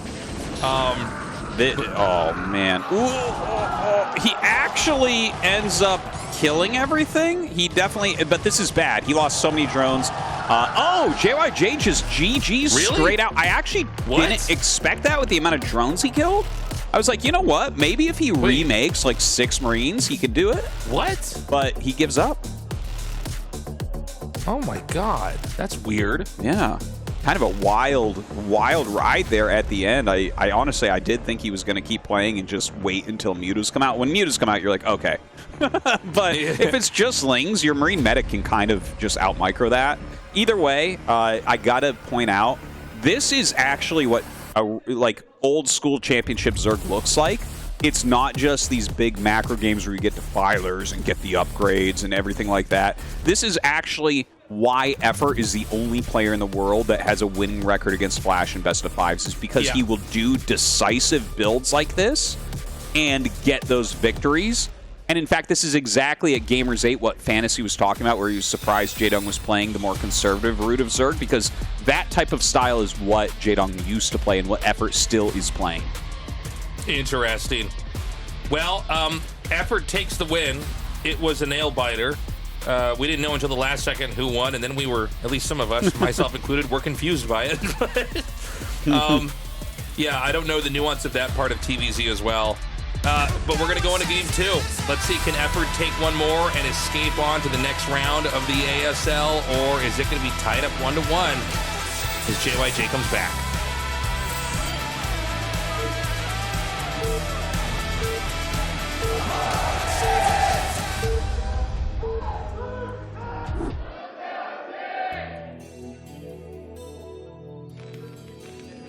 Okay, Terran in the top left here. JYJ hoping to have a better game than the last one. And in the bottom right, Effort barely escaping game 1. I'm really impressed with JYJ in the way that he handled that total catastrophe of a game. To have the foresight to come up with a play like that that was both deceptive, that had real counterplay. Honestly, I think had he micromanaged that a little bit better, he would have won. But there was a moment where we had 2 sunks that were in the red, and like, you need to have, when you have 2 sunken colonies out, they can do damage so fast that medics can't heal. 2 sunks can just one-shot a Marine. So you need to have, you have to stagger the moments where the sunken colonies are there, because if they get even in numbers of 2, if you're on one base, a lot of times you just can't get in, especially if Zerglings are popping out and drones are available. Yeah, that game really was on a knife's edge there, right till the very, very end. But excellent play, really, from both sides, and trying to come back and just keep it in there. That was definitely a down and dirty fight. I think it's likely that we'll see something quite different here. You know, this is a map where you definitely can do a strong wall in, and we see that coming up from JYJ. It looks like he'll probably do a gas opener. Get into a factory very quickly. Not sure how he'll follow up with that, but certainly not something that you want to make Zerglings against early on. So Effort, knowing the map, knowing that a wall is available, not going to go pull first. And JYJ with the quick gas. Yeah, as you were saying, Tastosis, just a very, very different game for both sides. But I like the approach. Also, strategies like that from game 1, we see that a lot of times on maps where things are newer. Like, if you've really labbed out Terran openings on that map, you know that that's an awkward spot to try to wall in, and Terrans tend to try that wall in style on a lot of maps now. And just the fact that it's at the top of the map means the Marines spawn outside of the wall in. Sometimes that's all you need. I mean, that's how brittle Terran can be until they get their setup secured and are safe. Yeah. 50% of the time he's going to be in that spawn, and pro Terrans just love those walls so much. So it was a great read, a great game there. And based on that factory placement, Tasteless, I think we're going to see 2-port Wraith here out of JYJ. Like that factory placement is to float down and send vultures out, and he might send an SCV to the back and try to hop them over. But generally, when you're going to float your factory out, that means that you're going to go for Wraiths. And 2-port Wraith is actually pretty popular right now in Terran vs. Zerg. We've seen it in the last couple ASL seasons being utilized, and not just by Leda. Yeah, I think it's still a good way to play. It's weird. If you haven't followed StarCraft 1 since the beginning, you might look at this and be like, well, this is some crazy new style. Believe it or not, this is one of the oldest builds. Even down to the factory floating out. It was like, and even back then it was like, well, this is crazy. I mean, this is what some Terrans are trying. What do you think? But it's basically stayed in the ecosystem forever. It's not generally ever considered the best, but it is a way to play the game, and it does require the Zerg to really have a certain ability to deal with certain things that are just fundamentally different from any other way that TVZ could open up with. Yeah, it's a tricky one to play against, but I think that Effort is having a good idea about it already. He's going Lair and Hydralisk Den. It'll be very interesting to see here whether he goes for a Spire right away as well. That's something Sulky has done to counter these builds, where it's like he'll get the 3 Hydras to make sure he doesn't die to anything, and then still go Muta, so he's like low economy, but has some counterattack potential right away. So very excited to see if that's going to be the style that he chooses, but you can see here that Vulture, getting jumped on the first try. Very well done by JYJ. Yeah, he skips the Vulture through the mineral. Can he block this with one Hydra? I don't know how fat Hydras are. Yeah, you actually get a full body block with that. I guess the Marines are killed down there. That's annoying. But you can repair this in time and get a Marine out, so this is not going to be of much consequence later on. That's too bad, though, that the Vulture didn't get through there. I think that would have been really handy to get some real damage off. And that means so far, Effort really hasn't suffered many losses. The Wraiths can comb the map and try to pick off all the Overlords, and I think that's probably the best way to do this. But Zerg is getting to where the Zerg needs to be. I mean, the muted tech is going to be here soon. There are enough Hydras out here to basically fight the Wraiths head-on without Cloak. Well, as you really build the Wraith fleet, sometimes you can start to fight against those Hydras as well. We'll see if he goes for something that heavy in the Wraiths. But yeah, there's a lot of Hydras here. They already have the speed upgrade as well, and not that much damage dealt yet. I gotta say, like, Effort is once again, coming in with like this kind of like really edgy play. The 4 Zergling counterattack. He has the Hydras out. He's getting Hydra speed. He really knows how to play a series. Now, with Wraiths, it's always worth reminding everybody, these things are so brittle. They can be microed like Mutas, and their air-to-air damage is huge, but Hydras are so much stronger than Wraiths on the ground that the Wraiths can basically never fully engage with them. And one of the issues that you run into as you get far enough along in this game is eventually, the Wraiths, if they ever do get cornered, they get slaughtered. And it's why Cloak is a necessity to get as the game gets further along. Looks like oh, sorry, go ahead.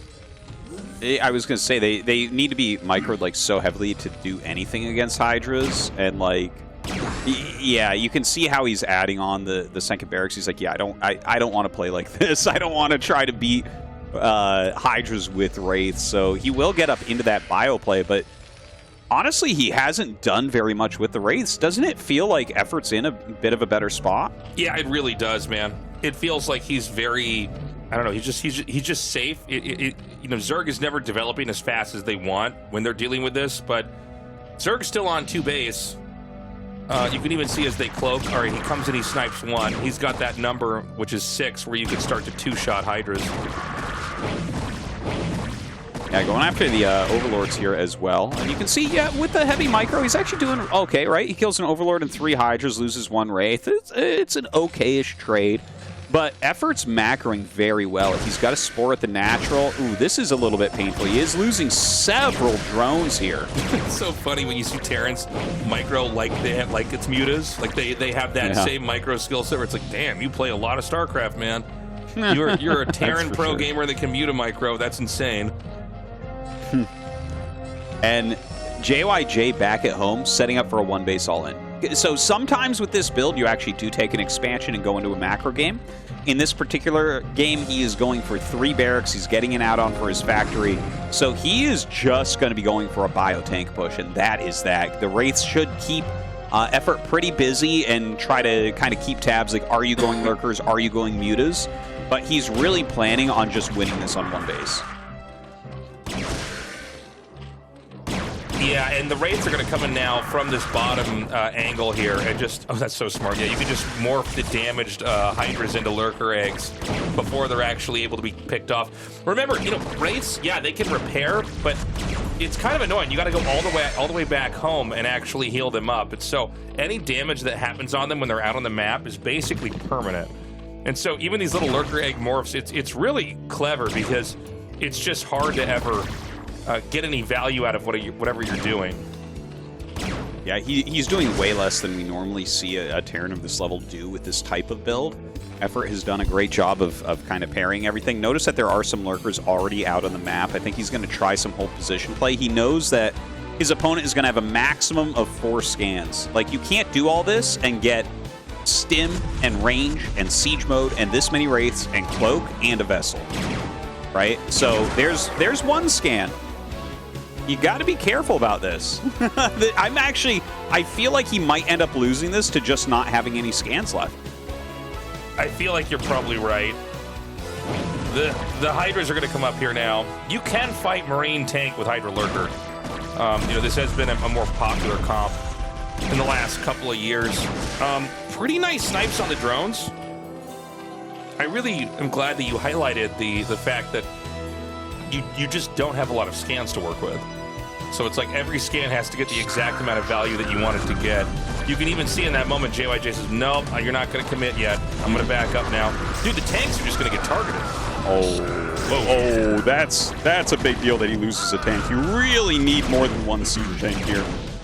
These Wraiths on hold position hurting the economy of Effort. Effort's actually trying to push in. I feel like this is the only thing that could go wrong for Effort, honestly, is trying to push in here against Tank Marine in a big arc. You know, I am worried he can't quite make the advances he wants to make. He's leapfrogging these Lurkers, but the Wraiths are actually killing off all of Effort's drones. I feel like I haven't cast a game like this in forever, by the way. There are enough Hydras, I think, to take that on. A stim and a nice spread here from JYJ. It looks like it could narrowly be enough. The Hydras tank for a little bit. The Lurkers are, again, still so low here. And he finally does clear out all of the Wraiths. So the Wraith harassment is gone. Oh, is this on hold position? Yeah, it is. Oh my god, he has a hold position Lurker right there of all places? Yeah, he's going to just proc it. So that's 10 kills on that Lurker. That was kind of crazy. All right, so the Lurker will get picked off, but definitely worth its weight in Marines right there. More Lurkers and Hydras being produced. I think he's refilled a lot of these drones as well. And finally, the science facility coming down, right? So JYJ, Effort, me, you, everyone watching has identified that there's just not enough detection to play this game out. So, I mean, that's rough. JYJ, I guarantee you, he wanted to go for an attack and just can't do it. Well, it's funny. It looks for a second like it's JYJ surviving an attack, but in another way, it's Effort actually just milking all the scans from the scanner so that the attack can never happen to him. Yeah, I wonder what scan milk tastes like, but you know, the Lurker's coming back up to the bridge with the tanks in siege mode. I feel like you just back up here. Like, you've got such a macro advantage. It's been 2 base versus 1 base for 12 minutes. Obviously, you lost some drones and everything, but it's 3 hatch play. Reasonable upgrades, right? He's got +1 carapace, which is a big deal.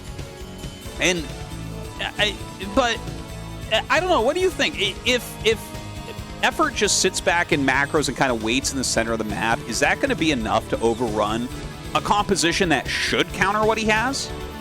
It could be. It looks like he wants to try to come in from behind, and this could work out very nicely. I kind of forgot that you can also do this to the Terran Zerg. So, look, I think a scan's about to be baited out right here, and that's exactly what Effort wants, because he's going to be able to just burst right up into the main.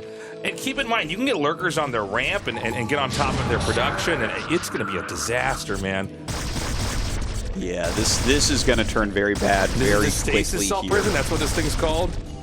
Yeah, this is where Stasis cell / prison. It's not just a cell, Tastosis, it's more of a prison. That's it's where more the Protoss negative. puts you, Artosis, in your games when you fight Arbiters.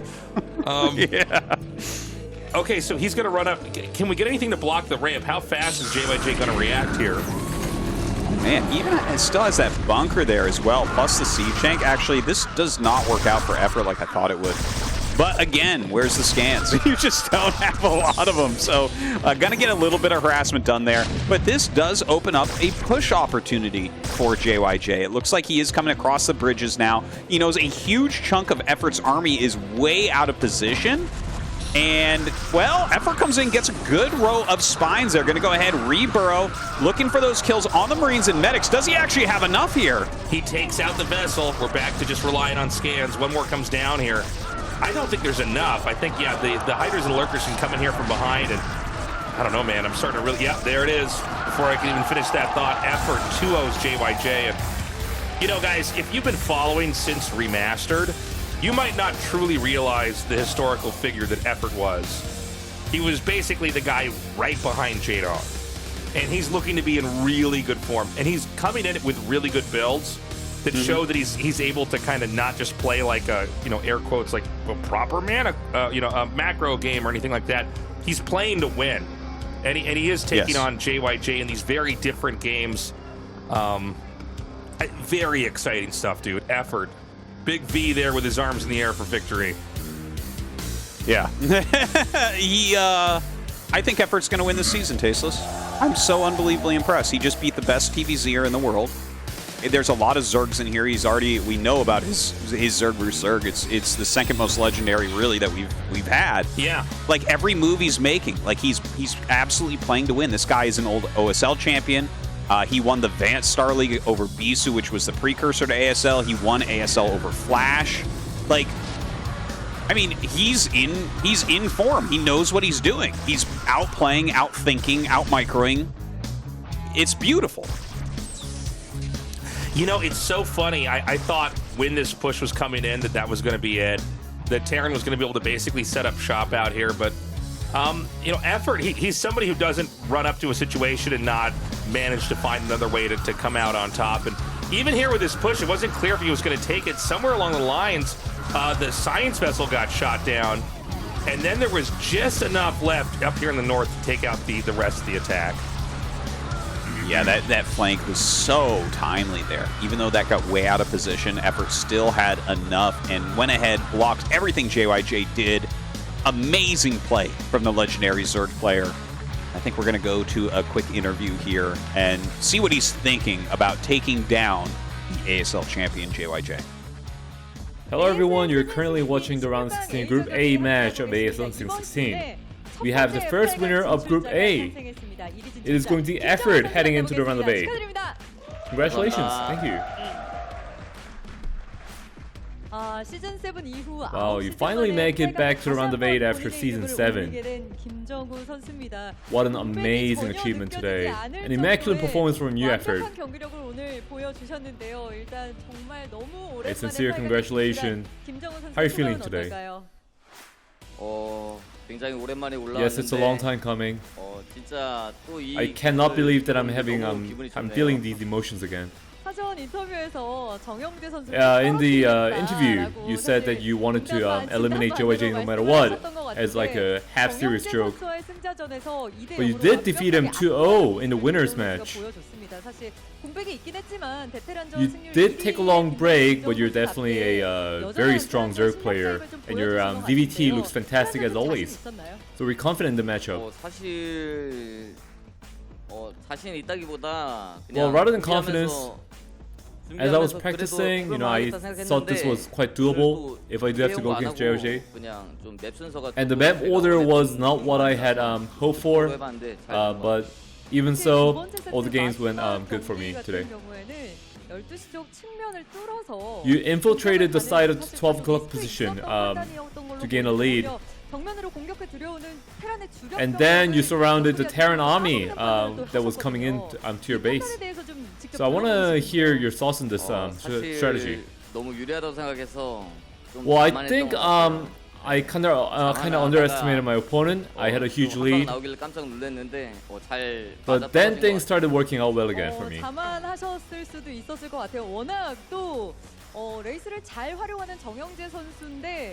I mean, JYJ is phenomenal at using the race, but then you countered him with your own builds. and then you gained a huge lead in that match. So in the first game against JYJ, you kept building the 2 sunken colonies to fend off the army. So what was that about?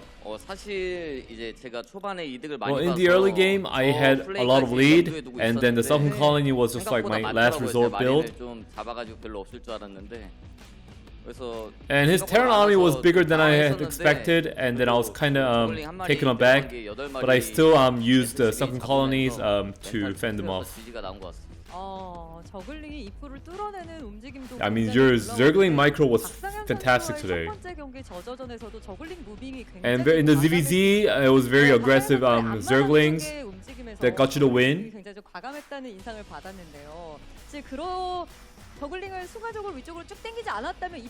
So if you hadn't moved the Zerglings upwards, maybe your entrance wouldn't have been infiltrated. 일단 제가 연습을 많이 했거든요, 진짜 어제도. Well, I paid close attention to my ZVZ micro. 끝나고 나서 이제 After ending my stream yesterday, I practiced with Sulky off stream, and then I realized a lot of ZVZ stuff while practicing with him. We know you're not in your best condition right now because of the wrist injury, but even so, your performance has been outstanding today. And in the round of 8, we will be looking forward to your plays. So anything you want to say to your fans? 일단 생각지도 못하게. Well, this was unexpected. I'm now in the round of 8. I'll try to play in the round of 8 with a light-hearted fashion, so don't have too much expectations of me. Well, whenever you say that, you always make it to the next round, so it feels like you're quite confident heading to the round of 8. Well, I did practice hard, and it took a toll on me. I think I'm gonna have to kind of go through a bit of conditioning in the round of 8. Anything else you want to say to the colleagues? Well, first and foremost, I want to say thanks to my wife. She's been taking care of me. And also I want to give a special shout out to the COM University members who are here today. And also the huge audience we have here. I want to thank every one of them. And also I want to thank my scrim partners, Royal, JD, Sock. Thank you everyone. Once again, congratulations on your victory today. Thank you. Well, that's it for the interview with Effort, the first winner of Group A.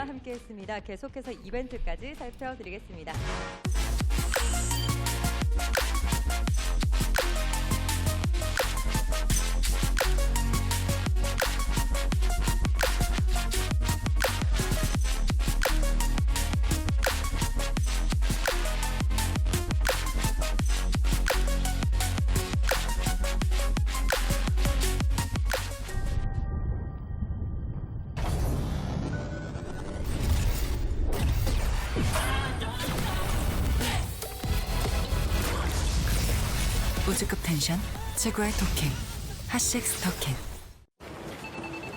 똑같은 하루에서 답답함을 빼면 더 청량해질 거야. 제로처럼.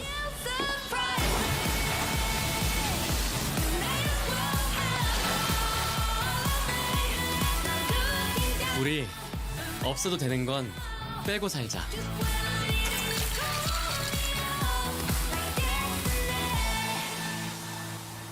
칠성 사이다 제로.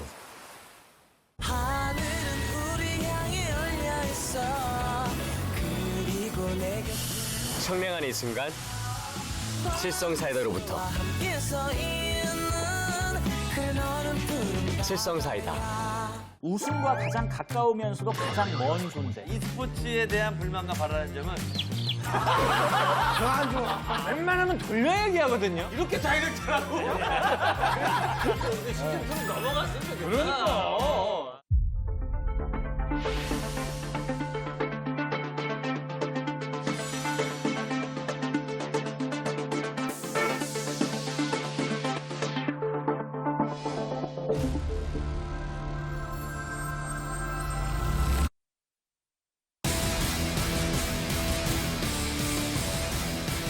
What is up, everybody? Welcome back to the ASL Season 16. Just a wild group this has been. I knew that Effort had the ability to get out of this group. I kind of secretly doubted him, and that doubt has been erased. I mean, he really showed solid tournament play, like knowing how to deal with build orders, with new maps, with a player that maybe has a sort of known way of approaching the game. And the truth is, this guy's always been good at ZVZ. So, I mean, he's a real threat for the tournament now, 100%. Yeah. Yeah, no, totally. He's my favorite for the tournament. After beating, like, JYJ is the strongest versus Zerg competitor that we have left, right? Like, I mean, Mini and Bisu are great as well against Zerg, but, like, JYJ is the best Terran for this matchup. So the fact that Effort peels him apart 2-0, it's like, yeah, he's... I don't see anyone stopping this guy, man. But, you know, two of the people that have some potential to, because ZVZ can be volatile, are these two in Soma and Calm. Very strong Zerg players. I'm really impressed how Calm is playing, but again, Soma for my money, Tasteless, is the best Zerg there is. Calm, though, he's done just incredible things this season so far. It'd be sad to see him go. But you're right, on paper, Soma's supposed to win this, right? He's got to win this. I think so. I think so. His Mutalisk Micro is really second to none. He's got killer instinct. He's kind of the leader of Zerg right now. Most Zergs kind of feel that way, that Queen isn't really the top guy right now. Hero isn't the top guy right now. It's Soma that's playing everything and carrying the race forward a bit. So I'm kind of hoping he can do it. you just like so much. You just started crying, Artosis. Everybody heard it. No, man, I think you're probably right. Soma is such a great player. But dude, Calm, I mean, this guy is able to harness that energy that the fans come in and give him. His stream has been blowing up, especially with his performance recently. In the round of 24, I think he could take this, but we're in best of 3 territory, so it's a little bit more punishing to the better tournament player. Anyways, we're gonna go into this losers match. Whoever is dying out in the second game, second loss, they're gonna be out of the ASL. The first to die in the round of 16.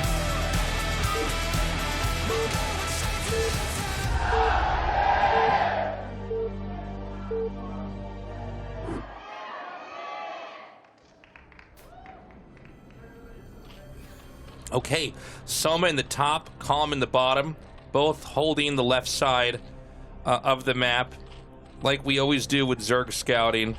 We have them, it's either they're both going to be in a clockwise or a counterclockwise scout.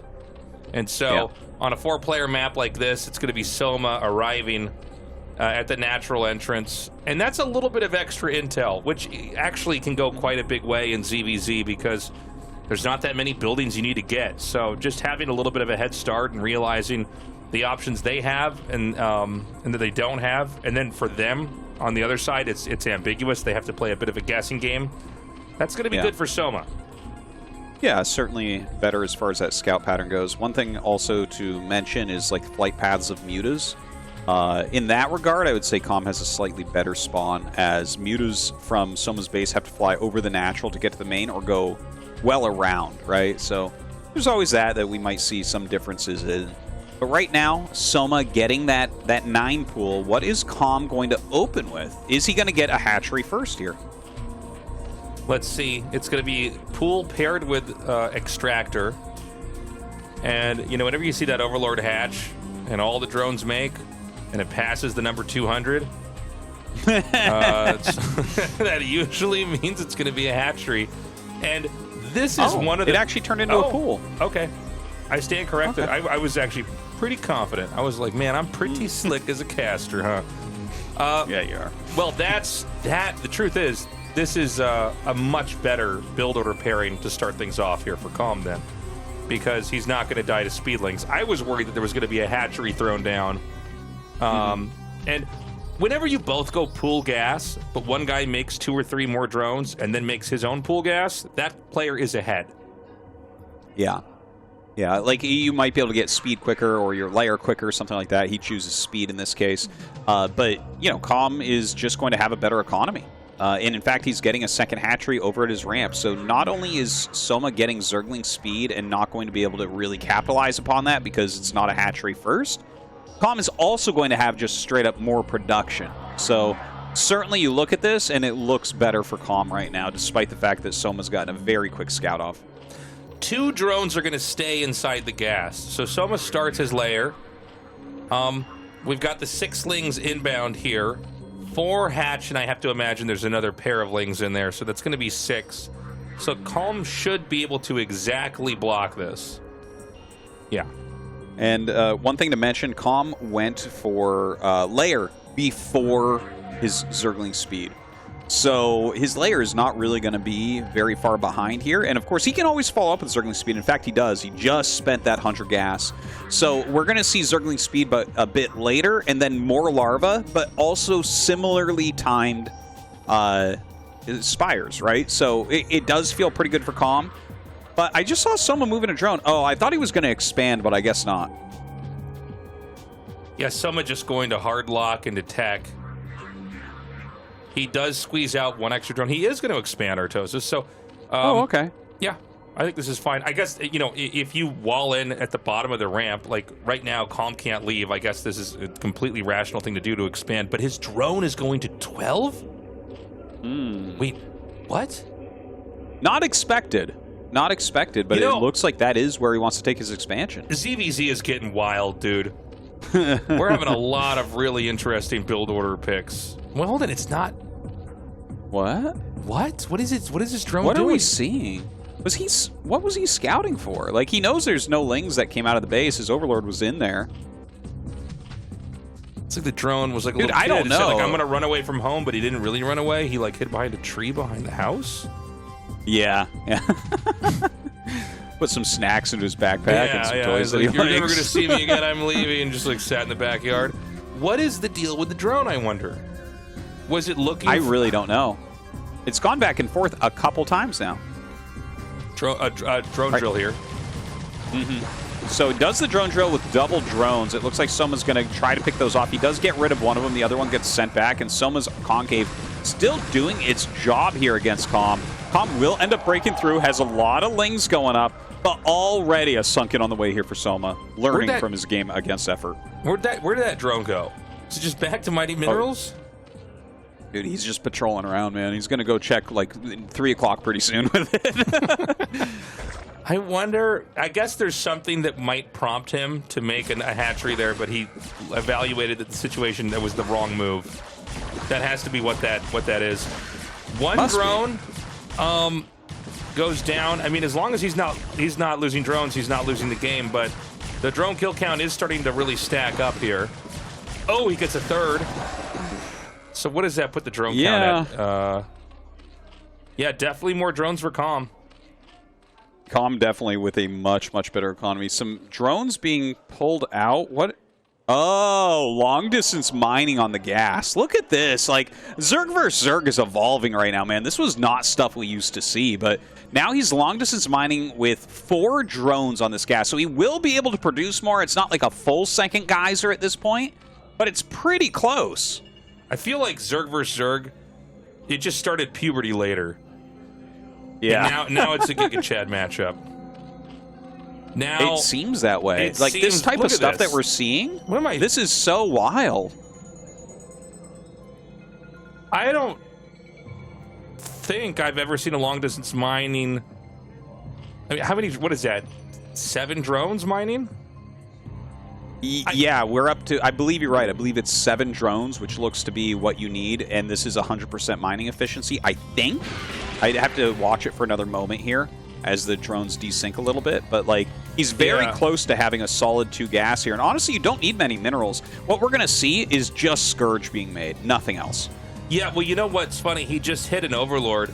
There is a larva shortage for Soma, right? If you could just hit 1 or 2 more Overlords, you're gonna force him to make another Overlord instead of a Muta, right? I don't know if he needs to do it now, but from what he did earlier. Yeah, that might be a smart play there. He actually scouts what's happening at that natural expansion. Certainly Calm is going to attack before Soma can really get that rolling. But actually, Soma comes across the map right now. I don't know that he has enough here, though. Okay, so the Scourge are going to come in here now. It looks like Soma might have slightly more, but when the Scourge finish connecting, that's when we're going to really be able to tell you what's happening here. There's 2 mutas left to the 6. Dude, Calm is going to win this game. This is over. Yes, he certainly just did is. it. This is some super just galaxy brain, crazy play here. And this is Soma losing to it. Dude, Calm is like, yeah, that's it. Soma just shakes his head and taps out. This is wild. You can see his fans going absolutely insane in the audience right now. I am incredibly impressed with how Calm is playing here tonight. Why is this matchup so good? We're playing the wrong race, Dan. What are we doing? It's time for us to switch over. All of our it's a fresh start for ZVZ, man. You don't need to know anything about the old meta. Now you just know that Ultralisks and long-distance mining gas, those are the two end games that exist in ZVZ now. It makes sense, too. If you have just that much gas in there, you can just squeeze out just enough that you can strong arm a one-hatch Zerg. I think that second hatchery that we saw Soma get, I think it just finished. I mean, he really wasn't able to actually just muster the units out that you need. But, you know, honestly, seeing 7 drones long-distance mine looks so wrong. Clearly it's not, by the way, but, like, you know, if you were trying to teach somebody that and they asked you if that's what you're going to do, I'd be like, no! No, of course not. Let's go back to the fundamentals. Look how far away the mining distance is. Yeah, his efficiency is just wretched. Like, as you saw, he had 4 drones on minerals, and he had 10 drones on gas. Yeah, that's so funny to say out loud. But that ends up working for him. And Soma here, this could be another upset, right? Soma's one of these guys that should be around round of 4. Just like, you know, Snow and Light and... what was it? Queen got eliminated. Like, it's wild, man. I mean, Calm has played so well, even though he's in the losers match. I mean, the people he already beat, and now he's doing this against Soma. I mean, we really have to start to figure out just how good is Calm, because he might be taking Soma out now. We're ready to go into the second game of the series. Calm and Soma continues on here. Again, the loser is out of the ASL.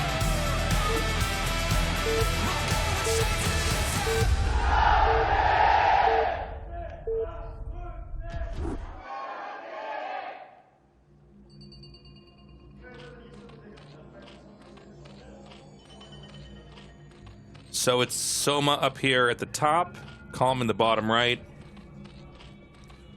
Tastosis still grappling with ZVZ, having changed so much in this season.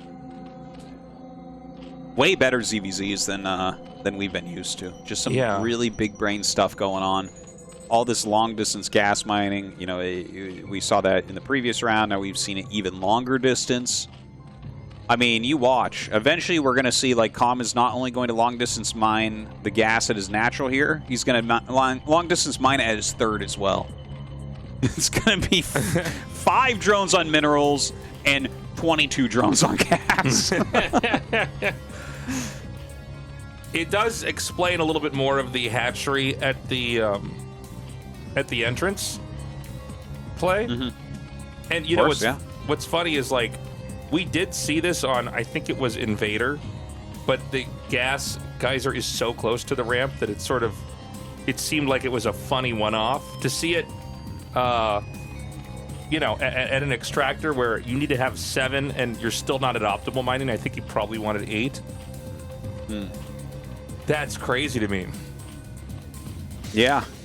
Well, I mean, even if it's just slightly suboptimal mining, you're still going to be gaining, you know, 6 Scourge a minute or so. So that's pretty insane, right? Like, that does make a big difference. This is going to be a 9 pool against a hatchery first. So Soma, certainly looking at this, has some chances to maybe pick up a victory very quickly here. Yeah, I mean, this is a little bit of a scary position here for Calm. We do have games where they hold. We do have games where they just don't quite manage to control it in time. And the hatchery can be killed. We've also, and I don't know the nuances of, you know, this map with these spawns and everything. We do see players sometimes run by and kill drones instead. Well, normally you have to pull drones to the natural if you want to try to save that hatchery. And of course, if you lose the hatchery, you're generally just going to lose the game. So a lot of times you can get some drone kills there as well. It feels like this pool is a bit late. even for the hatchery first build. This is going to be scary. I think Com is going to be in some trouble. Yeah, he's going to see the Lings coming out now, and you could see him shaking his head. He knows this is not enough time. I mean, the Lings started to make as Soma's Zerglings attacked the hatchery. So he's going to have to send a drone drill out. He's stacked him heavy. He's got, I think there's, what, 7 or 6? There. Yeah, 7. Now, what he has to do is try to strike and then let them dance out and spread, but Soma just knows exactly what he's doing. I don't know if this game's going to go on for much longer, or no, this game's done. Yeah. You can't lose all these drones and the hatchery. It just doesn't work. And look at this. He just backs up because all Soma has to do here is apply pressure. GG. All right. Well, it was one of the classic ZVZs we're used to, guys. Yeah. Now, you can't tell me that long-distance mining gas is not better than that right there. Yeah, you're telling me you want to see long-distance gas mining and not the hatchery dying and the drones dying? A good kill there from Soma. Tied up 1-1 now. Yep. And honestly, anything could happen in this game 3. Well, I think the Calm should not be going for these hatch first builds. Soma's already shown that he's very into these one-base builds. And, like, by the way, guys, it's not like Soma's plan is to make Zerglings and win the game. But if you're Calm and you get your hatchery out that fast and your pool out that late, you don't have any units. You don't have anything that you can fight with. And, look, I mean, going hatch first, especially if they do something a little bit more passive, you can be in a pretty good spot. But I wouldn't be surprised if we see Soma go for another opening here with, spawning pool gas. Yeah. I think the 9 pool seems to be what he's prepared for here tonight. Yeah. And honestly, I think it's overall the best opener in ZVZ. You get kills like that, but also, even if you don't get a kill, it's like, well, at least your layer is quick. Your Zergling speed can be very quick as well. So, Soma, I think, trying to give himself the best chances possible here. But we're going to go into La Campanella for map 3. You like that, Tastosis? I know. I don't know how to say the map that well either. La Campanella. The only thing I know about this map is it is the biggest pain in my ass TVT in the whole world. Yeah, I'm not crazy to play games on this map. We've got Calm in the top right, Soma in the top left. I did a cast for my YouTube, and this was the map. And like, as I got into the game, I'm like, oh, I don't know if I know how to confidently say this out loud. So I think I kind of bungled it. But this is, I think, one of the crazier maps in the ASL lineup. I don't know what ZVZ's like on it yet, but you could do some crazy stuff. There are, these kind of island-like locations you could take. They're very accessible by air, obviously. They're islands, but it just seems like there's some cool, sneaky ideas you could have at play here. Yeah, it's a really good point. Like, for instance, you could bring 2 drones and just hop one over the mineral patch and take that as your fast expansion, and Zerglings aren't going to be able to hit it. There's just no way. Of course, you do have to worry about the Mutalisks, but that's a completely different problem. So, I feel like if we see a lot of Zerg vs. Zergs on this map this season, I bet you someone will eventually do that. Yeah, I think so. Well, it looks like we're ready for a lot of ZVZs this time around. Speaking honestly, I mean, Zergs are continuing to at least so far, leave the same mark that we saw in the round of 24. I mean, we had really strong Zerg performances. In fact, the only 2 Zergs that didn't make it through were the 2 we thought were going to make it through no matter what. Queen and Jaedong, right? Yeah, Queen and Jaedong, which is crazy to say. And by the way, everybody's looking to be in good shape. You were right, Artosis. It's going to be Pool and Extractor again here. So this is just what Soma's doing right now in the matchup. One thing about when you rush in games like this, and it's true in most matchups in StarCraft, is rushes like this protect you from other even dumber rushes and cheeses. And by the way, there it is. There it is. The drone goes through. So this is going to be a hidden base. I'm so glad that we talked about this earlier. Yeah. So this is really cool because, first off, this is a 12 pool. So He's going to be completely safe Zergling-wise, and this is going to allow him to have 2 bases with 2 gases. This seems to me like it really outplays the build he's against. As long as he gets layer first, not speed first. You don't even. Yeah. I don't think he'll get speed at all.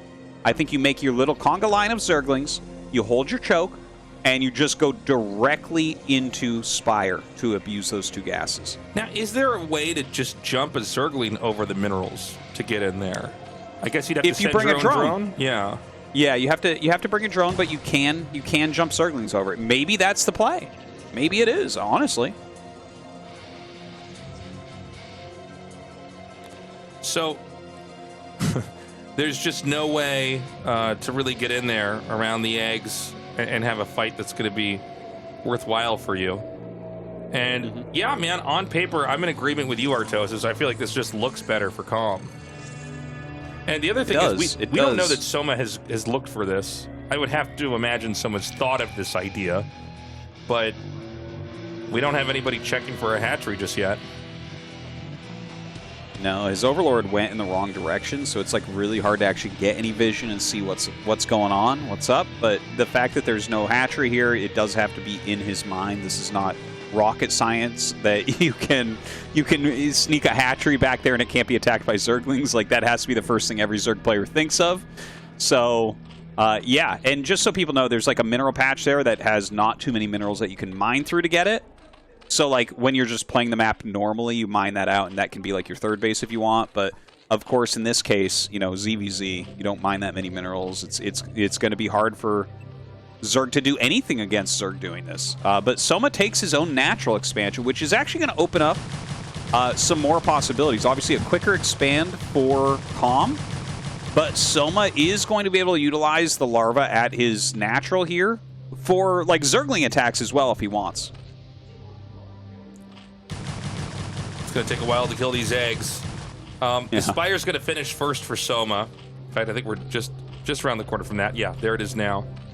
But Calm Spire should finish in a way where, like, it's fine. He doesn't have to, like, he'll just have mutas as the opponent's mutas would get there. Yeah, not too far off. Well, I feel like he is going to get there with his mutas right before any mutas hatch. Right? Doesn't it look like that? Look at that. The Spire is just going to finish, and the first mute is just hatched. Yeah, actually, Soma might have a timing here. Yeah, I think you're right. Looking at it, I think he might. But the thing is, he's not moving out yet. He's just gathering up stuff. So maybe it's inconsequential. Well, he doesn't know the actual timing of this, right? Like, he got over there, but he hasn't actually seen. He doesn't know. There could be mutas out, so he's playing it very carefully. And Calm with 2 gases mining. I mean, this looks very good for Calm now that Soma didn't attack immediately. Yeah.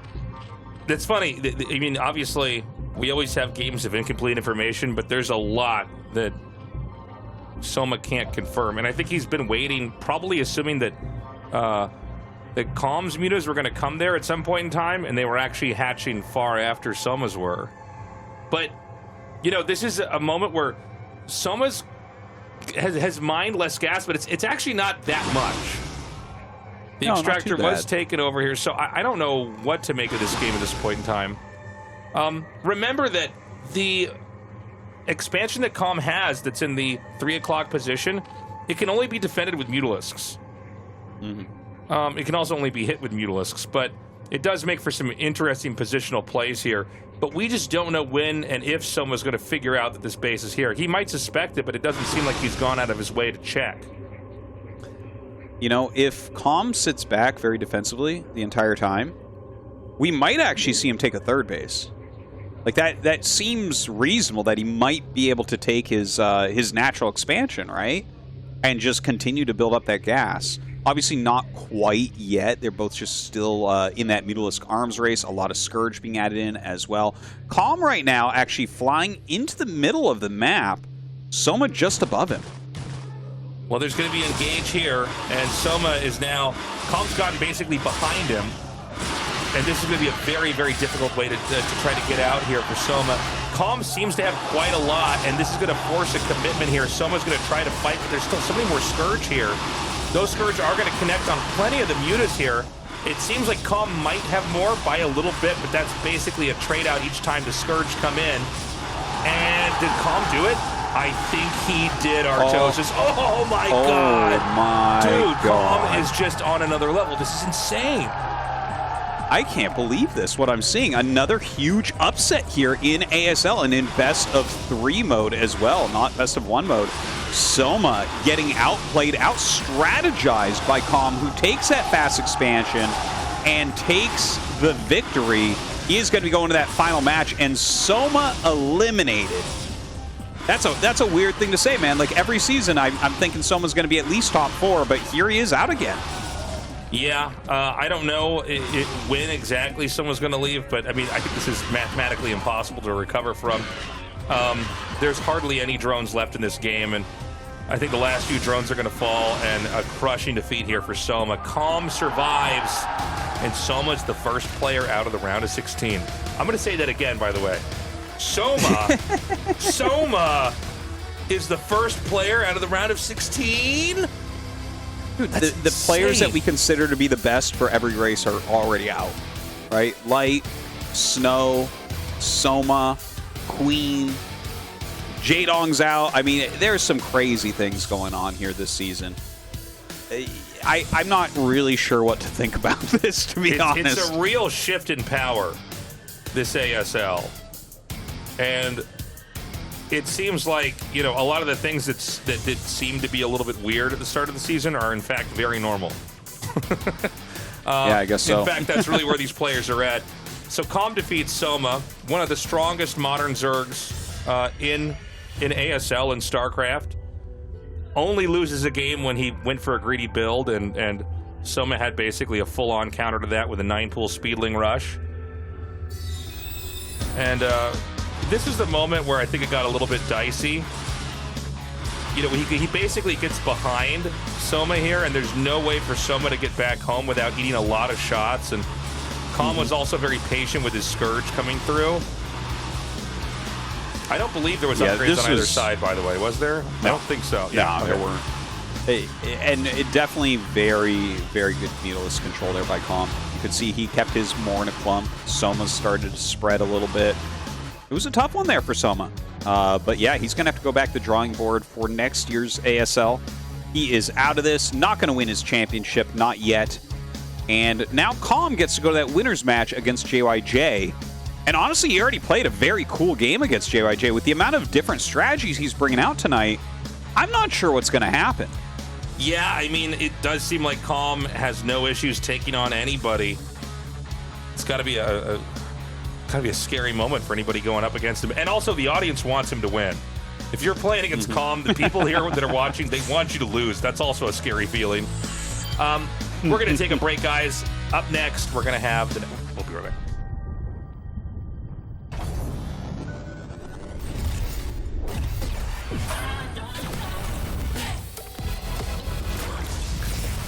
우주급 텐션, 최고의 토킹, 핫식스 토킹.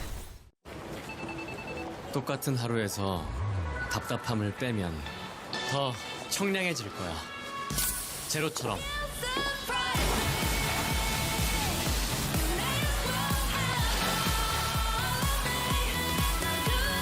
우리 없어도 되는 건 빼고 살자.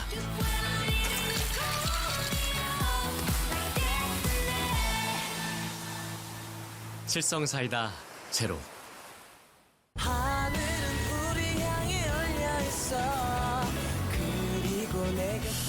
청량한 이 순간 칠성사이다로부터.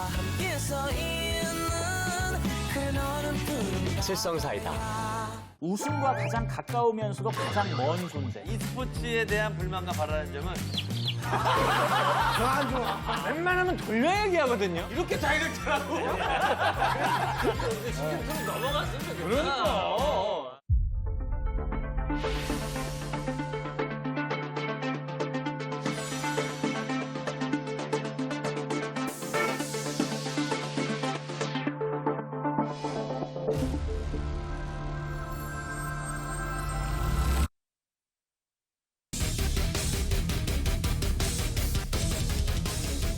We are back, everyone. We thought it was going to be all ZVZ all day. And I know it's your favorite matchup now. It's ours too. But it's actually going to be a lot of TVZs. That's going to be the predominant matchup of Group A. And this is what I'm really excited for because, look, this is a rematch, but I think Calm's got a very good shot here. And I'm very excited by his play. JYJ, I feel like it is way too soon for us to already be dismissing him and talking about how he shouldn't be moving on to the round of 8, but I've been really impressed by Calm so far. Yeah, Calm has been really big brain today. Even the game he lost against JYJ, it looked like he had a winning strategy, a very, very well executed, and then just kind of messed up one part at the end there. So, you know, JYJ, he's still kind of a brick wall in the matchup, but I think Calm is going to have some good plans. It's going to put him on equal footing. I feel like it could go either way. Yeah. JYJ, I think, is a threat in the sense that, you know, he's a Zerg that's... he's a Terran that's hard to sidestep, but then Everett kind of showed us that's already possible. Also, it was weird to see JYJ go for Wraiths on one base. I feel like he's just, I mean, look, I think all the good Terran players can run that build, but he's just not the guy I think of for someone who's going to do that. Maybe we won't see him do it in this game for that reason. We're going to start this off on Tempest for this best of 3. Well, you know, Tempest actually is a pretty darn good map for Zerg vs. Terran. So going to be interesting to see how JYJ opens this up. It's pretty hard to go bio here because of those Sunkens on the high ground. It's really hard to put on counter pressure against Mutas. So wonder if that's going to play into it. Maybe we'll see JYJ do a different strategy on this map. And if we do get to a map 3, it's going to be Neo Dark Origin. Going to be very technical maps, honestly, for these two. Very, very fresh out of the oven maps coming into this. And so, I don't know what we're waiting for, man. Let's get into this game. Yeah, no, I am ready for it. Let's see. Are we going to get a Terran through, or will the Zergs continue to dominate here in the round of 16? Hey, it could happen, man. If we get, you know, a second Zerg today, we just need one more, and, you know, they're already made their quota. They could keep going. Yeah. We are now ready to get into this final best of 3. Winner moves on to the round of 8. The loser is out of the ASL Season 16.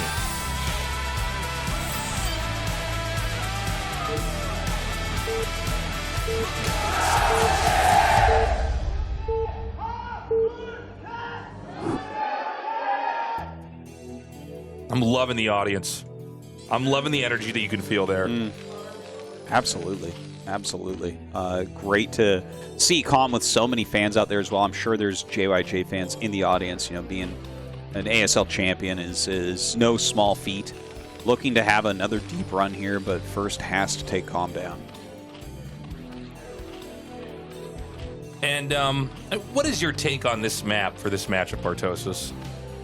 Yeah, so I actually had to, because we now have ASL maps as ladder maps, I had to veto this after a few hours because literally I was only playing Terran vs. Zerg on this map and learned very quickly about the difficulties.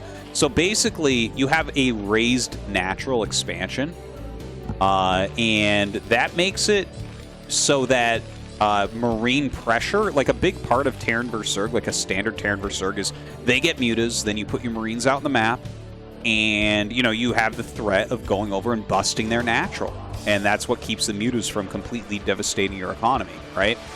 That threat here is pretty empty because the sunken colonies are on high ground, right? So you have to, like, run forward, take way extra hits. If there's any units there, that's going to screw that up for you. So it's really hard to actually do a counterattack with your Marines. So it really feels like it is a Zerg-favored map because of that. It's like, okay, well, I mean, you can switch it up. You can go mech. Maybe you can do, like, some sort of Valkyrie build that could help with that type of bust. But certainly, it is hard to go uphill.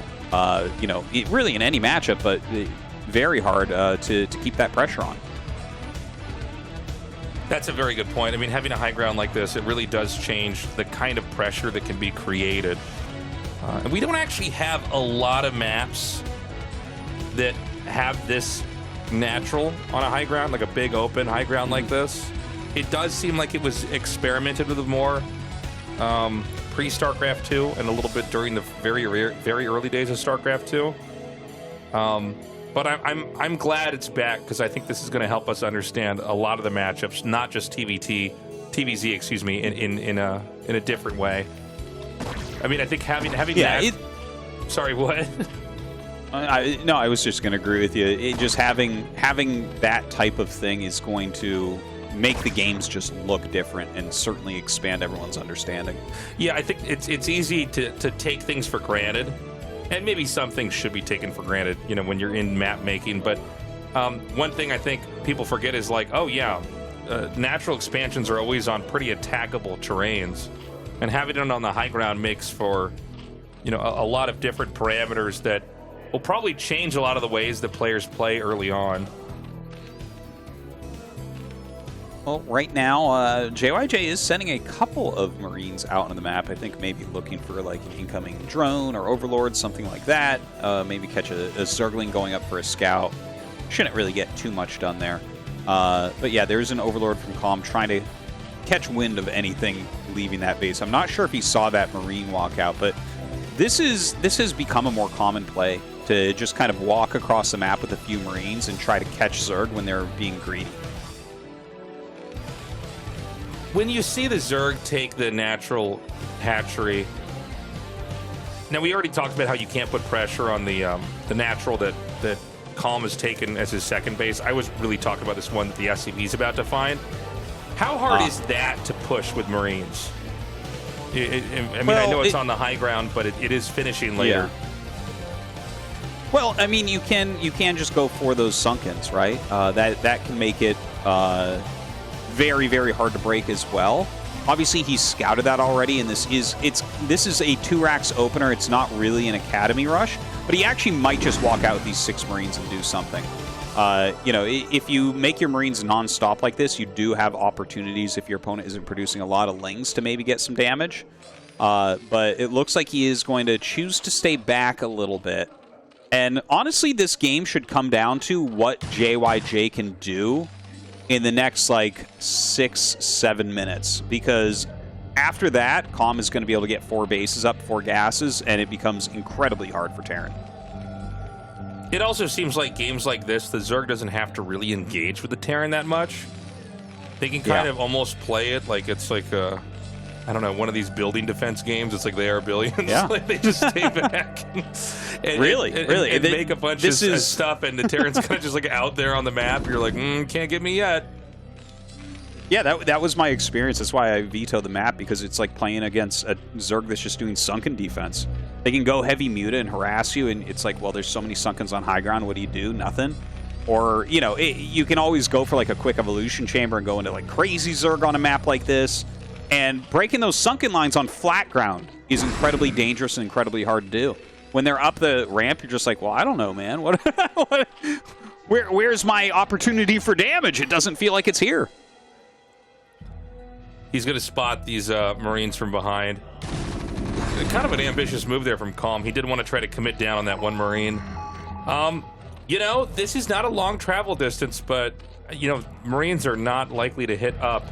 I guess the idea from the Terran is really, like, you're just forcing them to make sunken colonies, and that's just drones that you've inadvertently eliminated by forcing them to defend for something that, once you see that it's done, you don't have to attack in.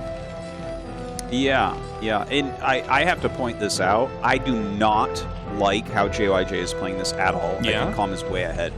Yeah, he's going for 4 barracks, right? So 4 barracks is the counterattack build, where you're like, yeah, you have mutas, but like I can counterattack you. But now we're going to have 4 Sunkens on both bases on high ground. Right? That's like, how do you break that? How do you do that? It does seem a little bit like JYJ is doing a dance, but the song, the right song isn't playing. You know, like this would be much better on like Vermeer or Polyploid. Yeah. And it's like, well, what are you going to do with all these units? Because Calm he's doing exactly what he wants, which is making drones.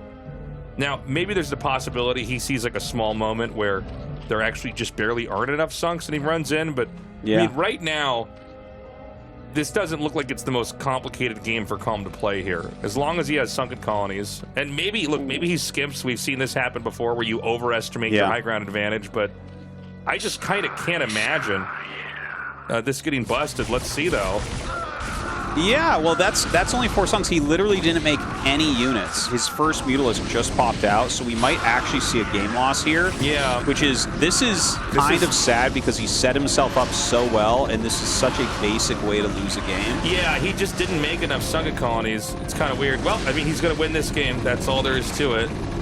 I think that he could have if he just made more Sunken Colonies, not lost this game. And you know, it's absolutely. Kind of funny. We were just talking about how this looks really good for Calm, but you do have to make the other songs. So there it is. Yeah, no, he skimped where he really shouldn't have. Like, it's funny to watch pro gamers lose games like that because, you know, it's like, let's say a Hydra Bust is coming in ZVP, and you just don't make the extra cannons. It's like, well, dude, you do need to make them.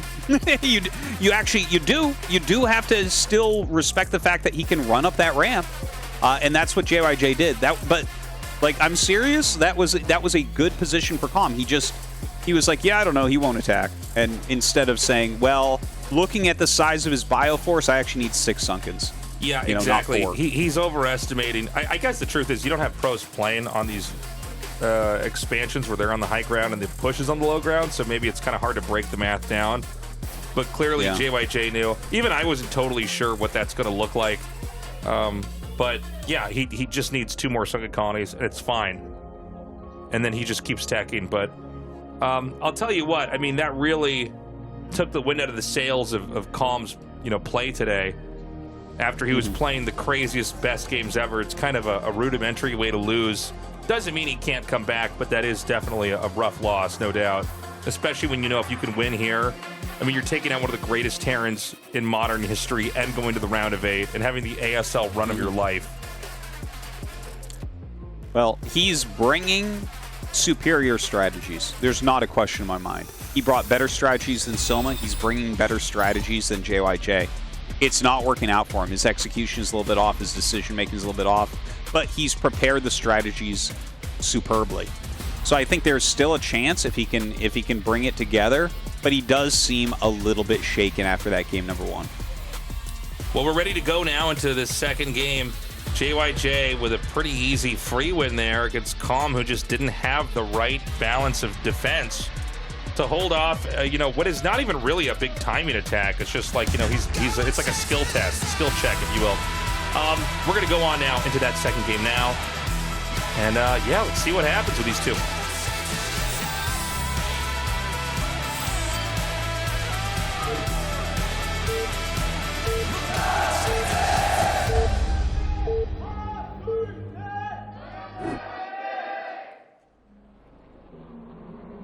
JYJ in the bottom right. And Calm, his neighbor, down here in the bottom left. This is a cool spot for TVZ. We have this sort of shared island-like area in the bottom. And there could be pushes through the bottom from Terran or Zerg, just like there could be pushes through the middle. Well, you know, this map kind of, in a way, well, like, right, we saw Calm versus Soma here. Just you know, it feels like a few minutes ago, where, you know, Calm took that base that's very hard to get to. That is something that you can see on a map like this, and it's similar to what we saw on even the previous map against JYJ, where it's like, okay, you can defend like one area very well and then have more bases, right? Like, he can get 3 gases here extremely, extremely quickly, which can play well into certain strats, you know, Guardian Rushes or Crazy Zerg, that type of thing. Sure, yeah. The 4th gas is probably going to be the one that's a bit harder for him to take. Well, the Overlord's scouting through the bottom. It's going to be planted right over where this natural base could be. I don't know what tricky things can be done early on, but I'm wondering if there is a trick or two that each of these players could try to pull off here with their respective, you know, races, if there is any kind of fun play. Because we don't always have these kinds of positions in a matchup like this, but here we are with them both at the bottom. It is going to be... I feel like for JYJ, Tastosis, on what you were saying, like, I don't think he can really take 6. That would be so hard to take, right? Like, I guess once you've dealt with the mutas, maybe that can become a decent base, but it's like... I don't know. I feel like it's more likely for Com to take 9 than for JYJ to take 6. Yeah, you might be right about that. I guess I was wondering about when the mineral patches are both mined out at the bottom. You know, can't you just move through there with lurkers? Can't you just move through there with infantry and come from behind? Well, you know, there's not like a real connecting path over to Com's area, so yeah, I don't know. We'll see how much that plays in. I feel like it's more likely for Com though. Like, yeah, there he is. He jumps the drone right over. I guess I meant with like dropping a lurker up once you get it back there, or putting, I don't know, you could elevator infantry with a drop ship, just stuff like that is what I was trying to get at. Yeah, I think any sort of drop play can become really strong there, as long as you're careful about. Well, I guess more from JYJ's side about Scourge or Mutas catching that. Whereas it's like, well, if you go drops as Com and you attack that base is dead, man. Like, you're not going to be able to run Marines through that little, you know, missing mineral patch and then defend against a lurker drop. It's just not realistic. Did the Overlord not scout that in the bottom right? He might have just pulled away. It looks like it didn't. Yeah. But there's actually like a vision bug where you try to show what people have seen in Brood War, and it actually won't show. If they already lost vision of that area, it won't show what buildings they saw. So I'm not 100% sure on that. Yeah. The game is 25 years old, right? I mean, the remaster is only 6 years old. Yeah. But yeah, we don't have the same quality of StarCraft 2 as far as how vision works while observing. Yeah, it is a little bit buggy. Oh, is he going to hop his SCV? Look at that move! Oh, man, I love it! Gamer alert! All right, so Gamer alert. He gets back through there, but already a drone's been popped through. But I mean, this is a big scout, right? He's going to see the hatchery just now finished, and you know, we talk about pushes all the time into the Zerg's natural, but you could also just push up there and shell that, right? Yeah, it's hard to get in, right? You could do siege tanks. Obviously, can like deny the gas and the minerals, maybe not hit the hatchery, but other than that, you kind of do need the drop ship. I mean, if you kill the natural and walk through, that's one way, but the game is generally over if you kill that natural expansion. Okay, so the same idea as we see all the time in this matchup. You force out a sunk. This is a funny moment. Yeah, is that going to be worth it? Okay, you know what? He has the speed to get out without losing a Marine. And anytime you can force those sunks early like that, though, you're pretty happy with that. And he does have medics coming out. Who knows? Maybe we just have another sunken bus that occurs. That would be so funny. Just ends. How an anticlimactic a way to end the day if that occurs. I'm like, that's crazy. So a quarter of a century later on, people will still lose to that, huh? Yeah. Can never get good enough not to occasionally get busted. So he does have the medics in front. That is the formation if you are going to do it, to use the medics to tank the first shot. I don't think he's going to do it, though. No. With the third sunken finished, you can't really run in there. Any additional units that come out will ruin the math. That alone might be able to take out the 3 sunks if you engage just right and the medic's healed just right. But yeah, he's waiting. He goes ahead, scans that main base, sees the timing of the Spire. JYJ's build is pretty awesome, right? Like he's gotten his expansion. Obviously, it wasn't on location, but he's getting his factory extremely quickly. Which, when your opponent goes for 3 base like this, that's exactly what you want to do. So when you get up here, can the Marines actually hit the... Okay, yeah, they can.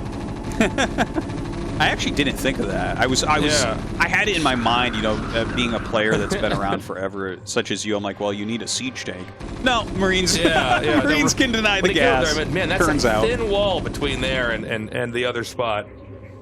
Yeah. So he's going to make a sunken colony. Oh, this is so funny. Can you hit the sunken colony, I wonder, with the Marines? The other funny thing is that, like, those are scans he has to use to get that, so is that even worth it at all? I don't know. Yeah, no, that's... well, I mean, he already used a scan. He needs to use the second one, I would say. Like, I feel like if you almost kill the gas, you have to kill the gas. Not that killing the gas really denies that much gas, right? It's like 25 seconds for an extractor, so you're costing them like 116 gas by killing it. So we're going to really zoom in on this Overlord. Did this Overlord pick anything up? No, it's just... Oh! No, maybe you're right. Like, I was like, yeah, why are we zooming in on that? But maybe you're right that he did pick something up. Yeah, I thought it would show us what's in it, though, if we did. But he does kill the gas, so that's a funny situation. We don't really ever cast this. But... yeah, Marines, in this case, can just run up and shoot down your extractor. I don't know what kind of game this creates because a Zerg is reliant on a third gas.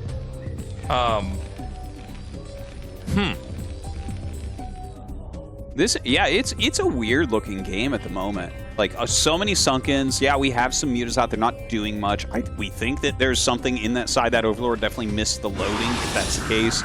It is a very fast double starport here for JYJ, so at least he is going to have science vessels coming out really soon. Oh man, look at this. The muta's being... Dude, this is really sloppy. Oh my god. He lost everything but we one. know exactly. Dude, you see that hatchery? Yeah. We need Everything to show it on here is a camera. trick. Everything here is a trick. Everything that Com is doing is like the mutas and everything. Like, he forces all these turrets. He's going to go for a Nidus. He's just going to try to push the back with a Nidus. That's it. That's his idea. Nothing is as what it seems. Yeah, he's basically like pretending like he's taking up and he doesn't want to be pushed, but he's actually just going to burst out of there and hit him right here. No, this SCV's going to spot it though. Wow. And as soon as you see it off center, you're like, that's for Nidus. Yeah, yeah. There's no other reason this would be off center. Like, well, that's weird. He doesn't know where he's supposed to put his hatchery to mine those minerals. Was that drone blinded? Like, what's going on here? I forget. Do I optical flare a drone earlier on? No, he's going to send some Marines back. That is not going to work out for him. He already lost his mutas, so he doesn't have any potential for defending this. And now Com has to come up with a different plan. Well, this is rough. So that's been denied. He does have a Defiler mount. It's not the end of the world, but definitely JYJ is going to have control outside of his base now. The macro hatches are going to go down. So Zerg's not that interested in expanding. Obviously, it's StarCraft, and eventually, as the game goes on, Zerg has to get more bases. But right now, it's all about just making attacking units, and he wants to try to go for some kind of a fight on the map. The expansion that's going to be taken could be over here just below 3 o'clock. I thought there's possible he takes the bottom center, but maybe you think twice about expanding to the bottom center just because you already saw a drone drop there. You know that probably Overlord speed is being upgraded, and that's just going to be too much of an unstable position to try to control. That's a good point. I think you're right. I think you cancel any plans you had on that if they already have drops at this point. He does come up and snipe this gas once again. Only going to lose a few Marines to those Sunkens. That has to be really annoying as Com. And by the way, I just saw Com, right? So I'm trying to figure out what Com's going to do. And at first I thought, okay, well, maybe he'll transition into a 3-base all-in here, like a Lurker, Defiler, Hydra. But he does utilize this drop once again. And he does have double Evolution Chamber. So he's like preparing for a longer game, but also doing a highly aggressive move here. Well, the drop's inbound. I don't know what's actually back to defend over at the natural. I don't think there are tanks in this game, by the way. So, like... No, you're right about that. You could just get Dark Swarm up in the natural, like, immediately. Way easier than ever before. Ooh, this is bad. This is bad. He's losing all of his mining here at that natural base. Irradiates will come down, so he will be able to clean this. It looks like he had 4 Irradiates, which is enough to kill everything off there. But just the fact that this move is available is going to make this game hard to play for JYJ. Yeah, I mean, it's just, it's funny. Normally, when Terran has infantry and science vessels outside of your entrance, you don't have to worry that much about drops. But in this case, the drops can completely circumvent the position that Terran has set up that we're looking at right now. Right now, with the 2 dropships out on the map, JYJ is looking to deal some damage to the economy here of Com. Doesn't look like he can. There's like a good spread of Scourge. And, right now, Com is coming out, right? Like, he's coming out of the map. And again, there is the possibility here of a 3-base all-in. It's a very strong all-in. We've already seen it this season, in fact, where you just go Hydra Lurker Defiler and you just shove at the Terran Natural. But I feel like he's spent so much that he has to play a more defensive game. I think if JYJ is going to win this, he's got to play the long game. The problem with this map, though, is it's hard to get other bases that easily. As your Terran. You know, it's hard to expand to the total other side of the map and cover it, but you don't really have a lot of choices. Yeah. Well, everything's kind of hard to get to. Yeah. Like, all these bases in the back, and it's like, well, if I take that and it gets attacked, can I clean that up? Or do I just take it and hope my opponent's like, damn, it's hard to attack that, never mind. But, you know, Com having drops this game, I really like that he did invest in that. Even though it hasn't truly worked as well as I thought it would, just having that ability is very nice. Oh my god! Oh no! He gets out just a little bit. Meanwhile, a fight in the middle of the map. Zerg pushes the Terran away. There was not enough unloaded there, and he takes out the dropship, and this is so bad for JYJ. Yeah, he hasn't really gotten any damage. Continuing to... Okay, he does have a landed factory there, and that, like, when you see that landed factory, you should see 2 to 3 factories start pumping out tanks. If you're going to go tanks against this, you have to seriously make a lot of siege tanks, because a small amount just gets destroyed by defilers, whereas a huge amount can kind of ruin the day of a strategy like this. So let's see if he actually gets a big enough tank force to kind of hold this back indefinitely. Big plague over there.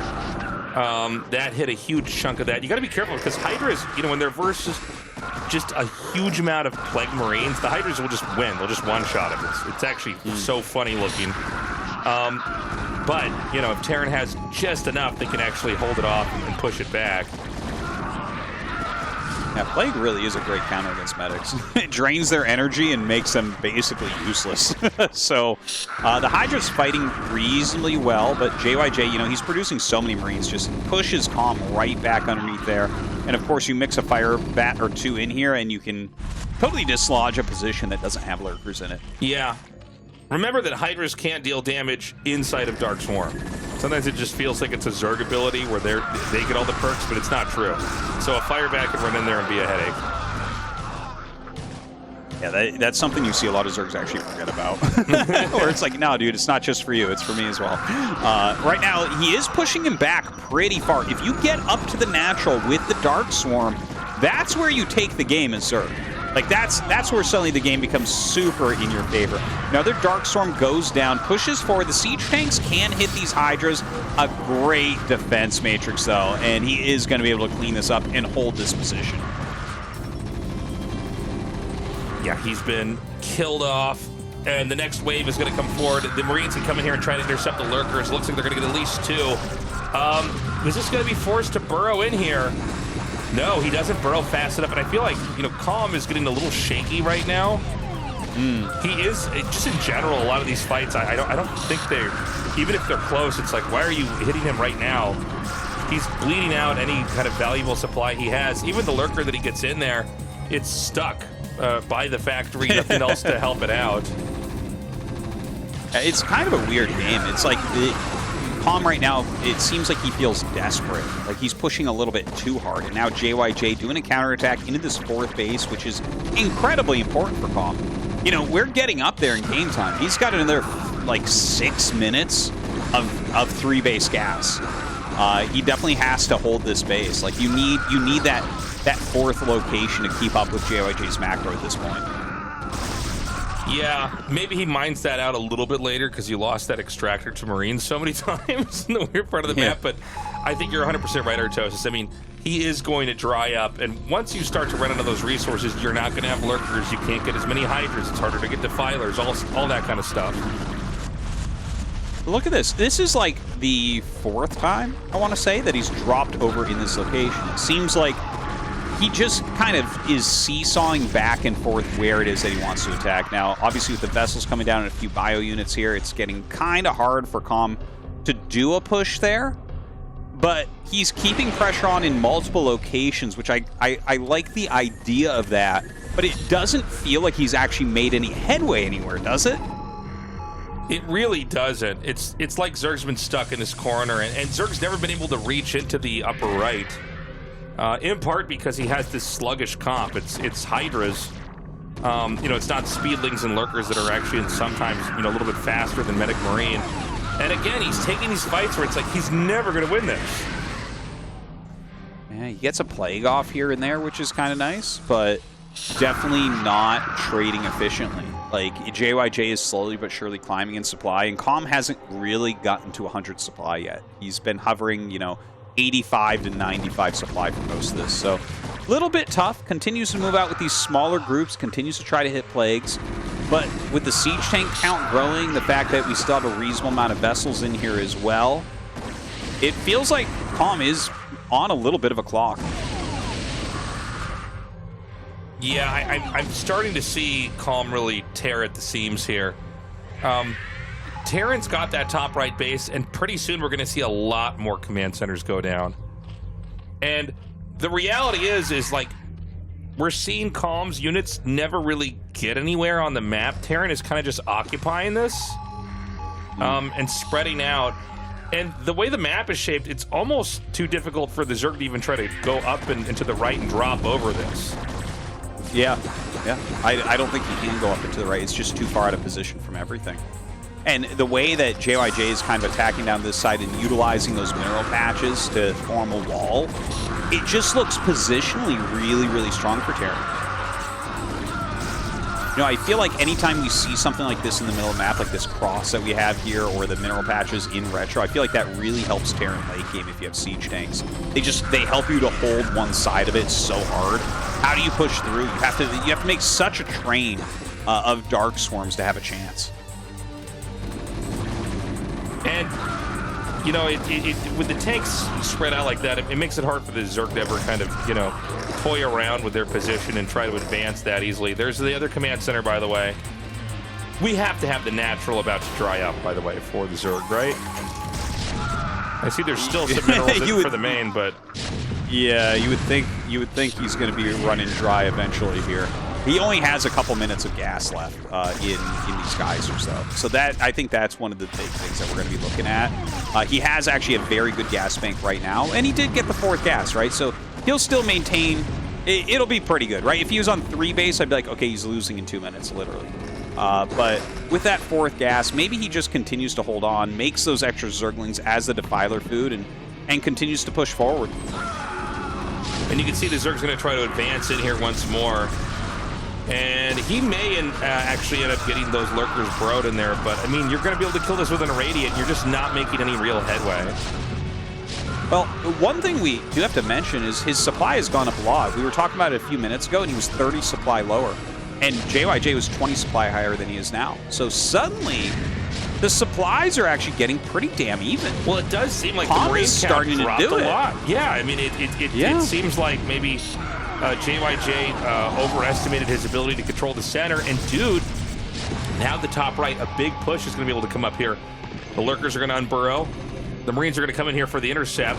I think the Lurkers can just ignore this. Well, unfortunately, they're tripping over each other. Yeah, and just one bunker up here. It looks like he should be able to shut down this base, at least for a little bit. The Lurkers get forward.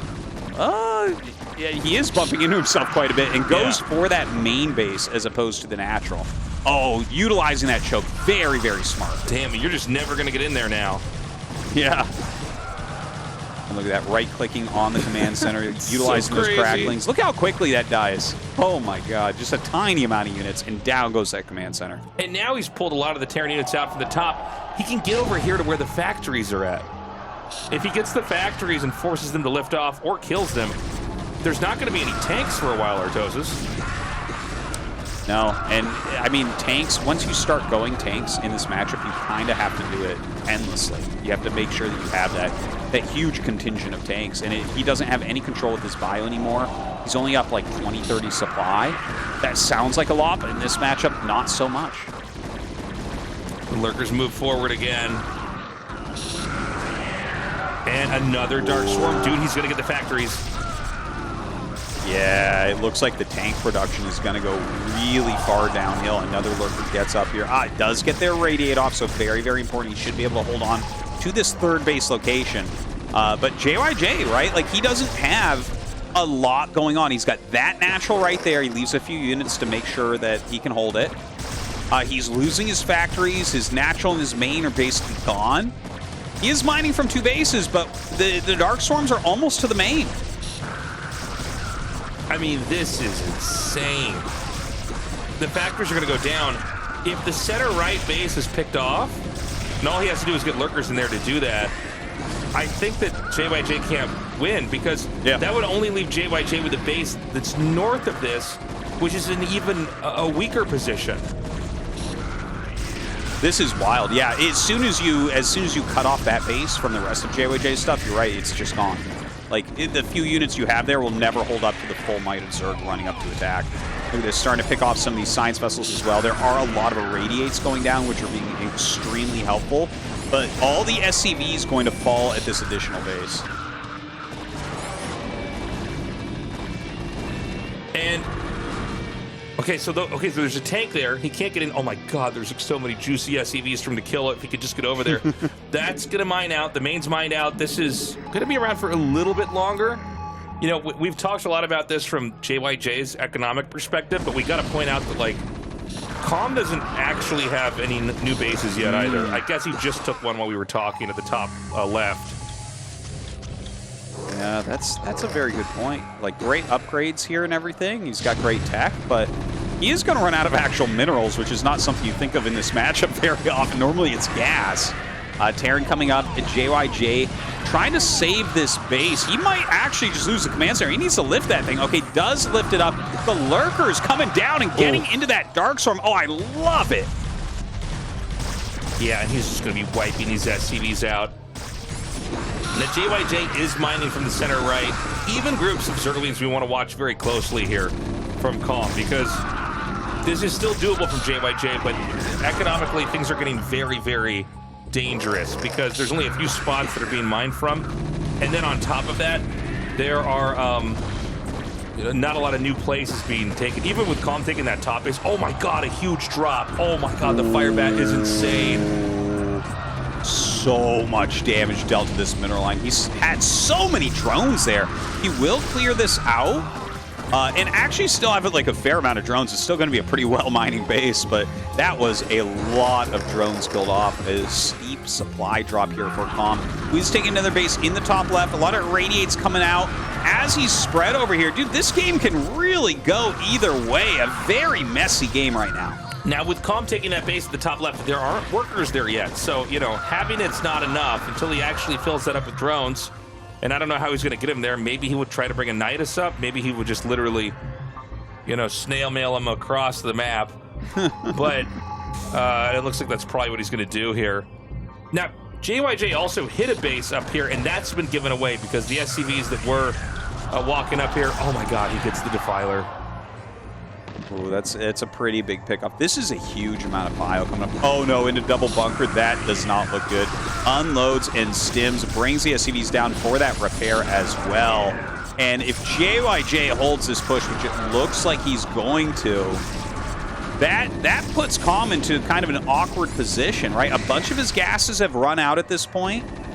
In fact, like, probably 3 of his gases have run out. So he's going to be on, like, basically 2 gas economy right now. And there's still all these science vessels that you have to deal with. Yeah. Just getting irradiates over and over. I actually think JYJ is going to end up taking this. Dude, big plague on there. Meanwhile, infantry coming down now, and I don't see anything here to defend this. So it looks like all the drones that weren't killed off earlier on are going to go down now. But as I say that, these lurkers are coming up here. Oh my God, they're so low. I mean, you just need like 1 to 2 Hydra shots on each of those. Yeah, the vessel's getting reduced a little bit there, but this base no longer mining. He has sent drones to that top left natural, and he did utilize the Nidus that you were suggesting there. I thought that was kind of silly when you said that, but yeah, I guess he agrees. But look, we still have a good amount of spellcasters on both sides, but Calm's supply is extremely low right now, and that's a problem. Yeah, Calm doesn't have that much to work with. The Irradiates are still going to be a factor here. The Lurkers are just too far out, I think. And, you know, all that Terran has to do to weaken this position is to keep irradiating the Lurkers over and over again. The hidden base has been spotted. Immediately, the Marine is going to stim down onto that. Okay, he gets the Hydras out. Whoa, this is crazy. He They're has gonna to, come up. Oh my he God, has to save it. Oh, man. Oh God, this base is just wide open here. GG, that is it. What a hell of a series, Artosis. That was a lot of fun. Yeah. JYJ takes it down over Calm, but honestly, I'm so impressed with Calm. In a lot of ways, more impressed than I am with JYJ. We already know JYJ is capable of even winning in ASL and a great player in this matchup, but Calm, I feel like he out-strategized JYJ 3 times, but lost the kind of calm, patient, steady macro play from JYJ. But really, I do feel like 3 games he did better strategically.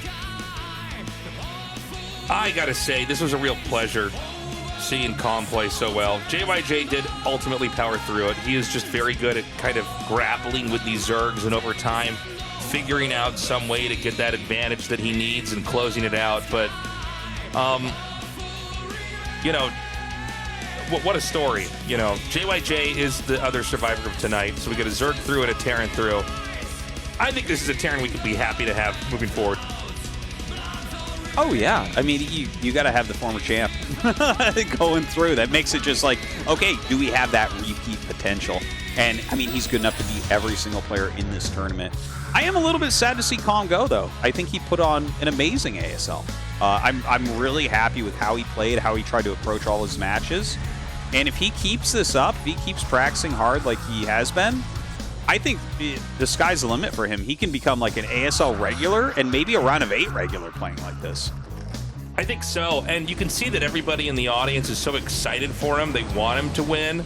I think, you know, when you have players that have been around for a while and are playing really well, and I think also have that kind of charisma that Calm does have and is known to have, it's fun. It's fun for people to see, you know, mix-ups and someone else come out on top. And he also showed today that he had some really, really different ideas at play in these matchups, and that he really did his homework on the opponents he was going up against as well. Certainly. Very well planned. And, you know, JYJ, I feel like all the guys that we normally consider top players, they're really being shaken. Like, you know, this guy wins an ASL and then, like, so close to losing all these games here tonight. Yeah. And, in fact, getting just destroyed by effort.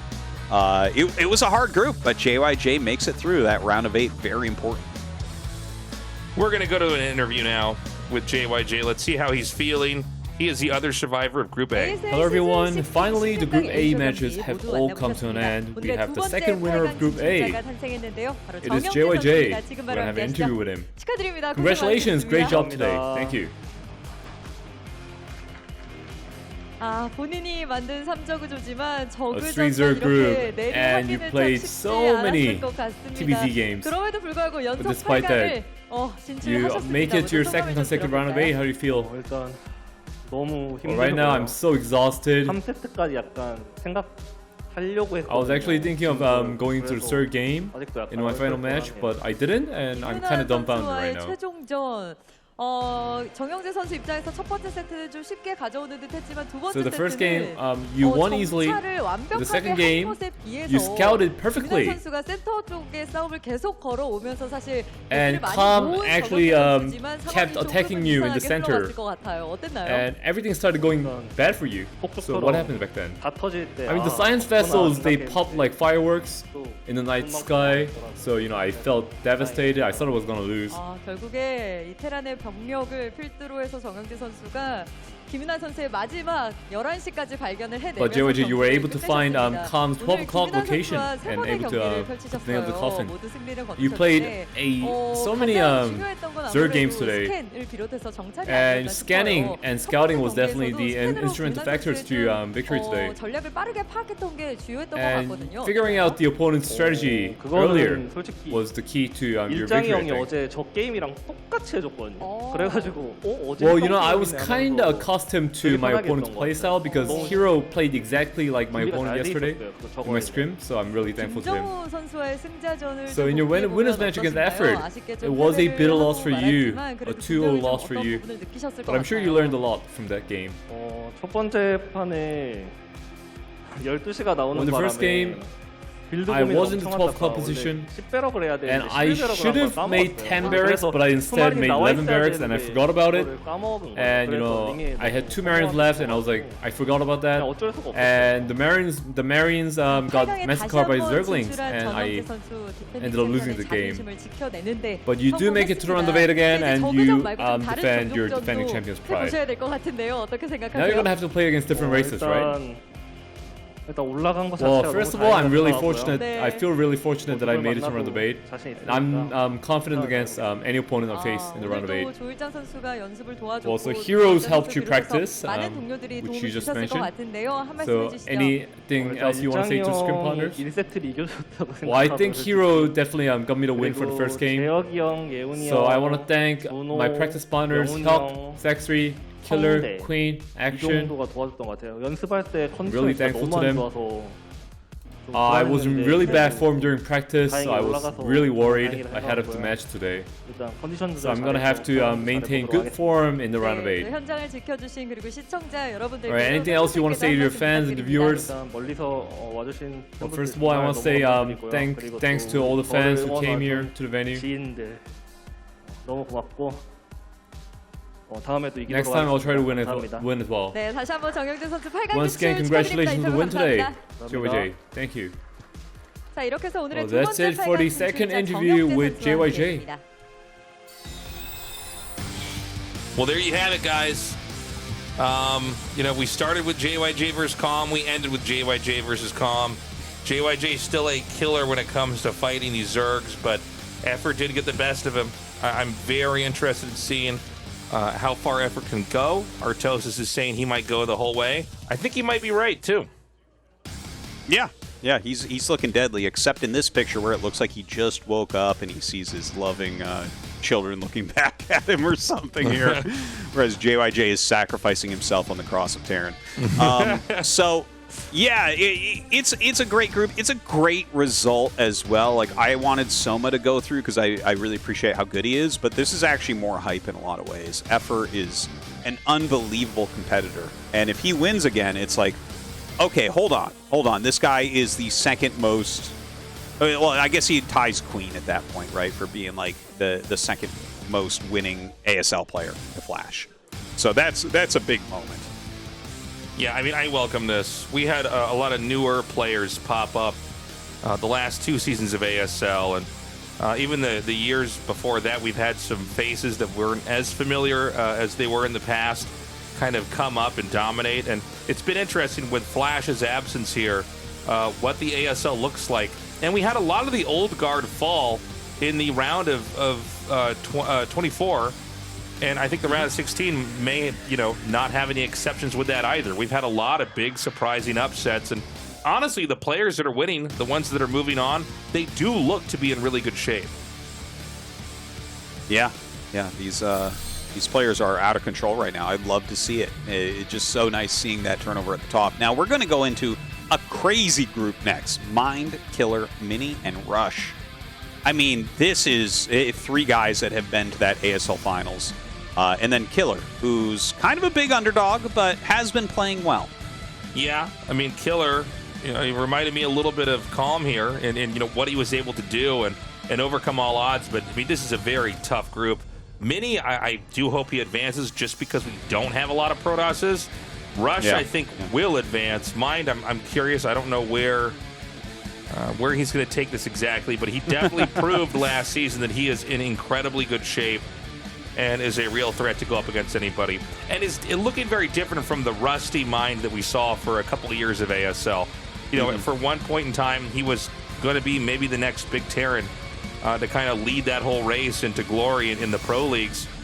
And then, you know, in the modern ASL stuff, it seemed like he had fallen off, but he is back and he's in great shape, and I couldn't be more excited.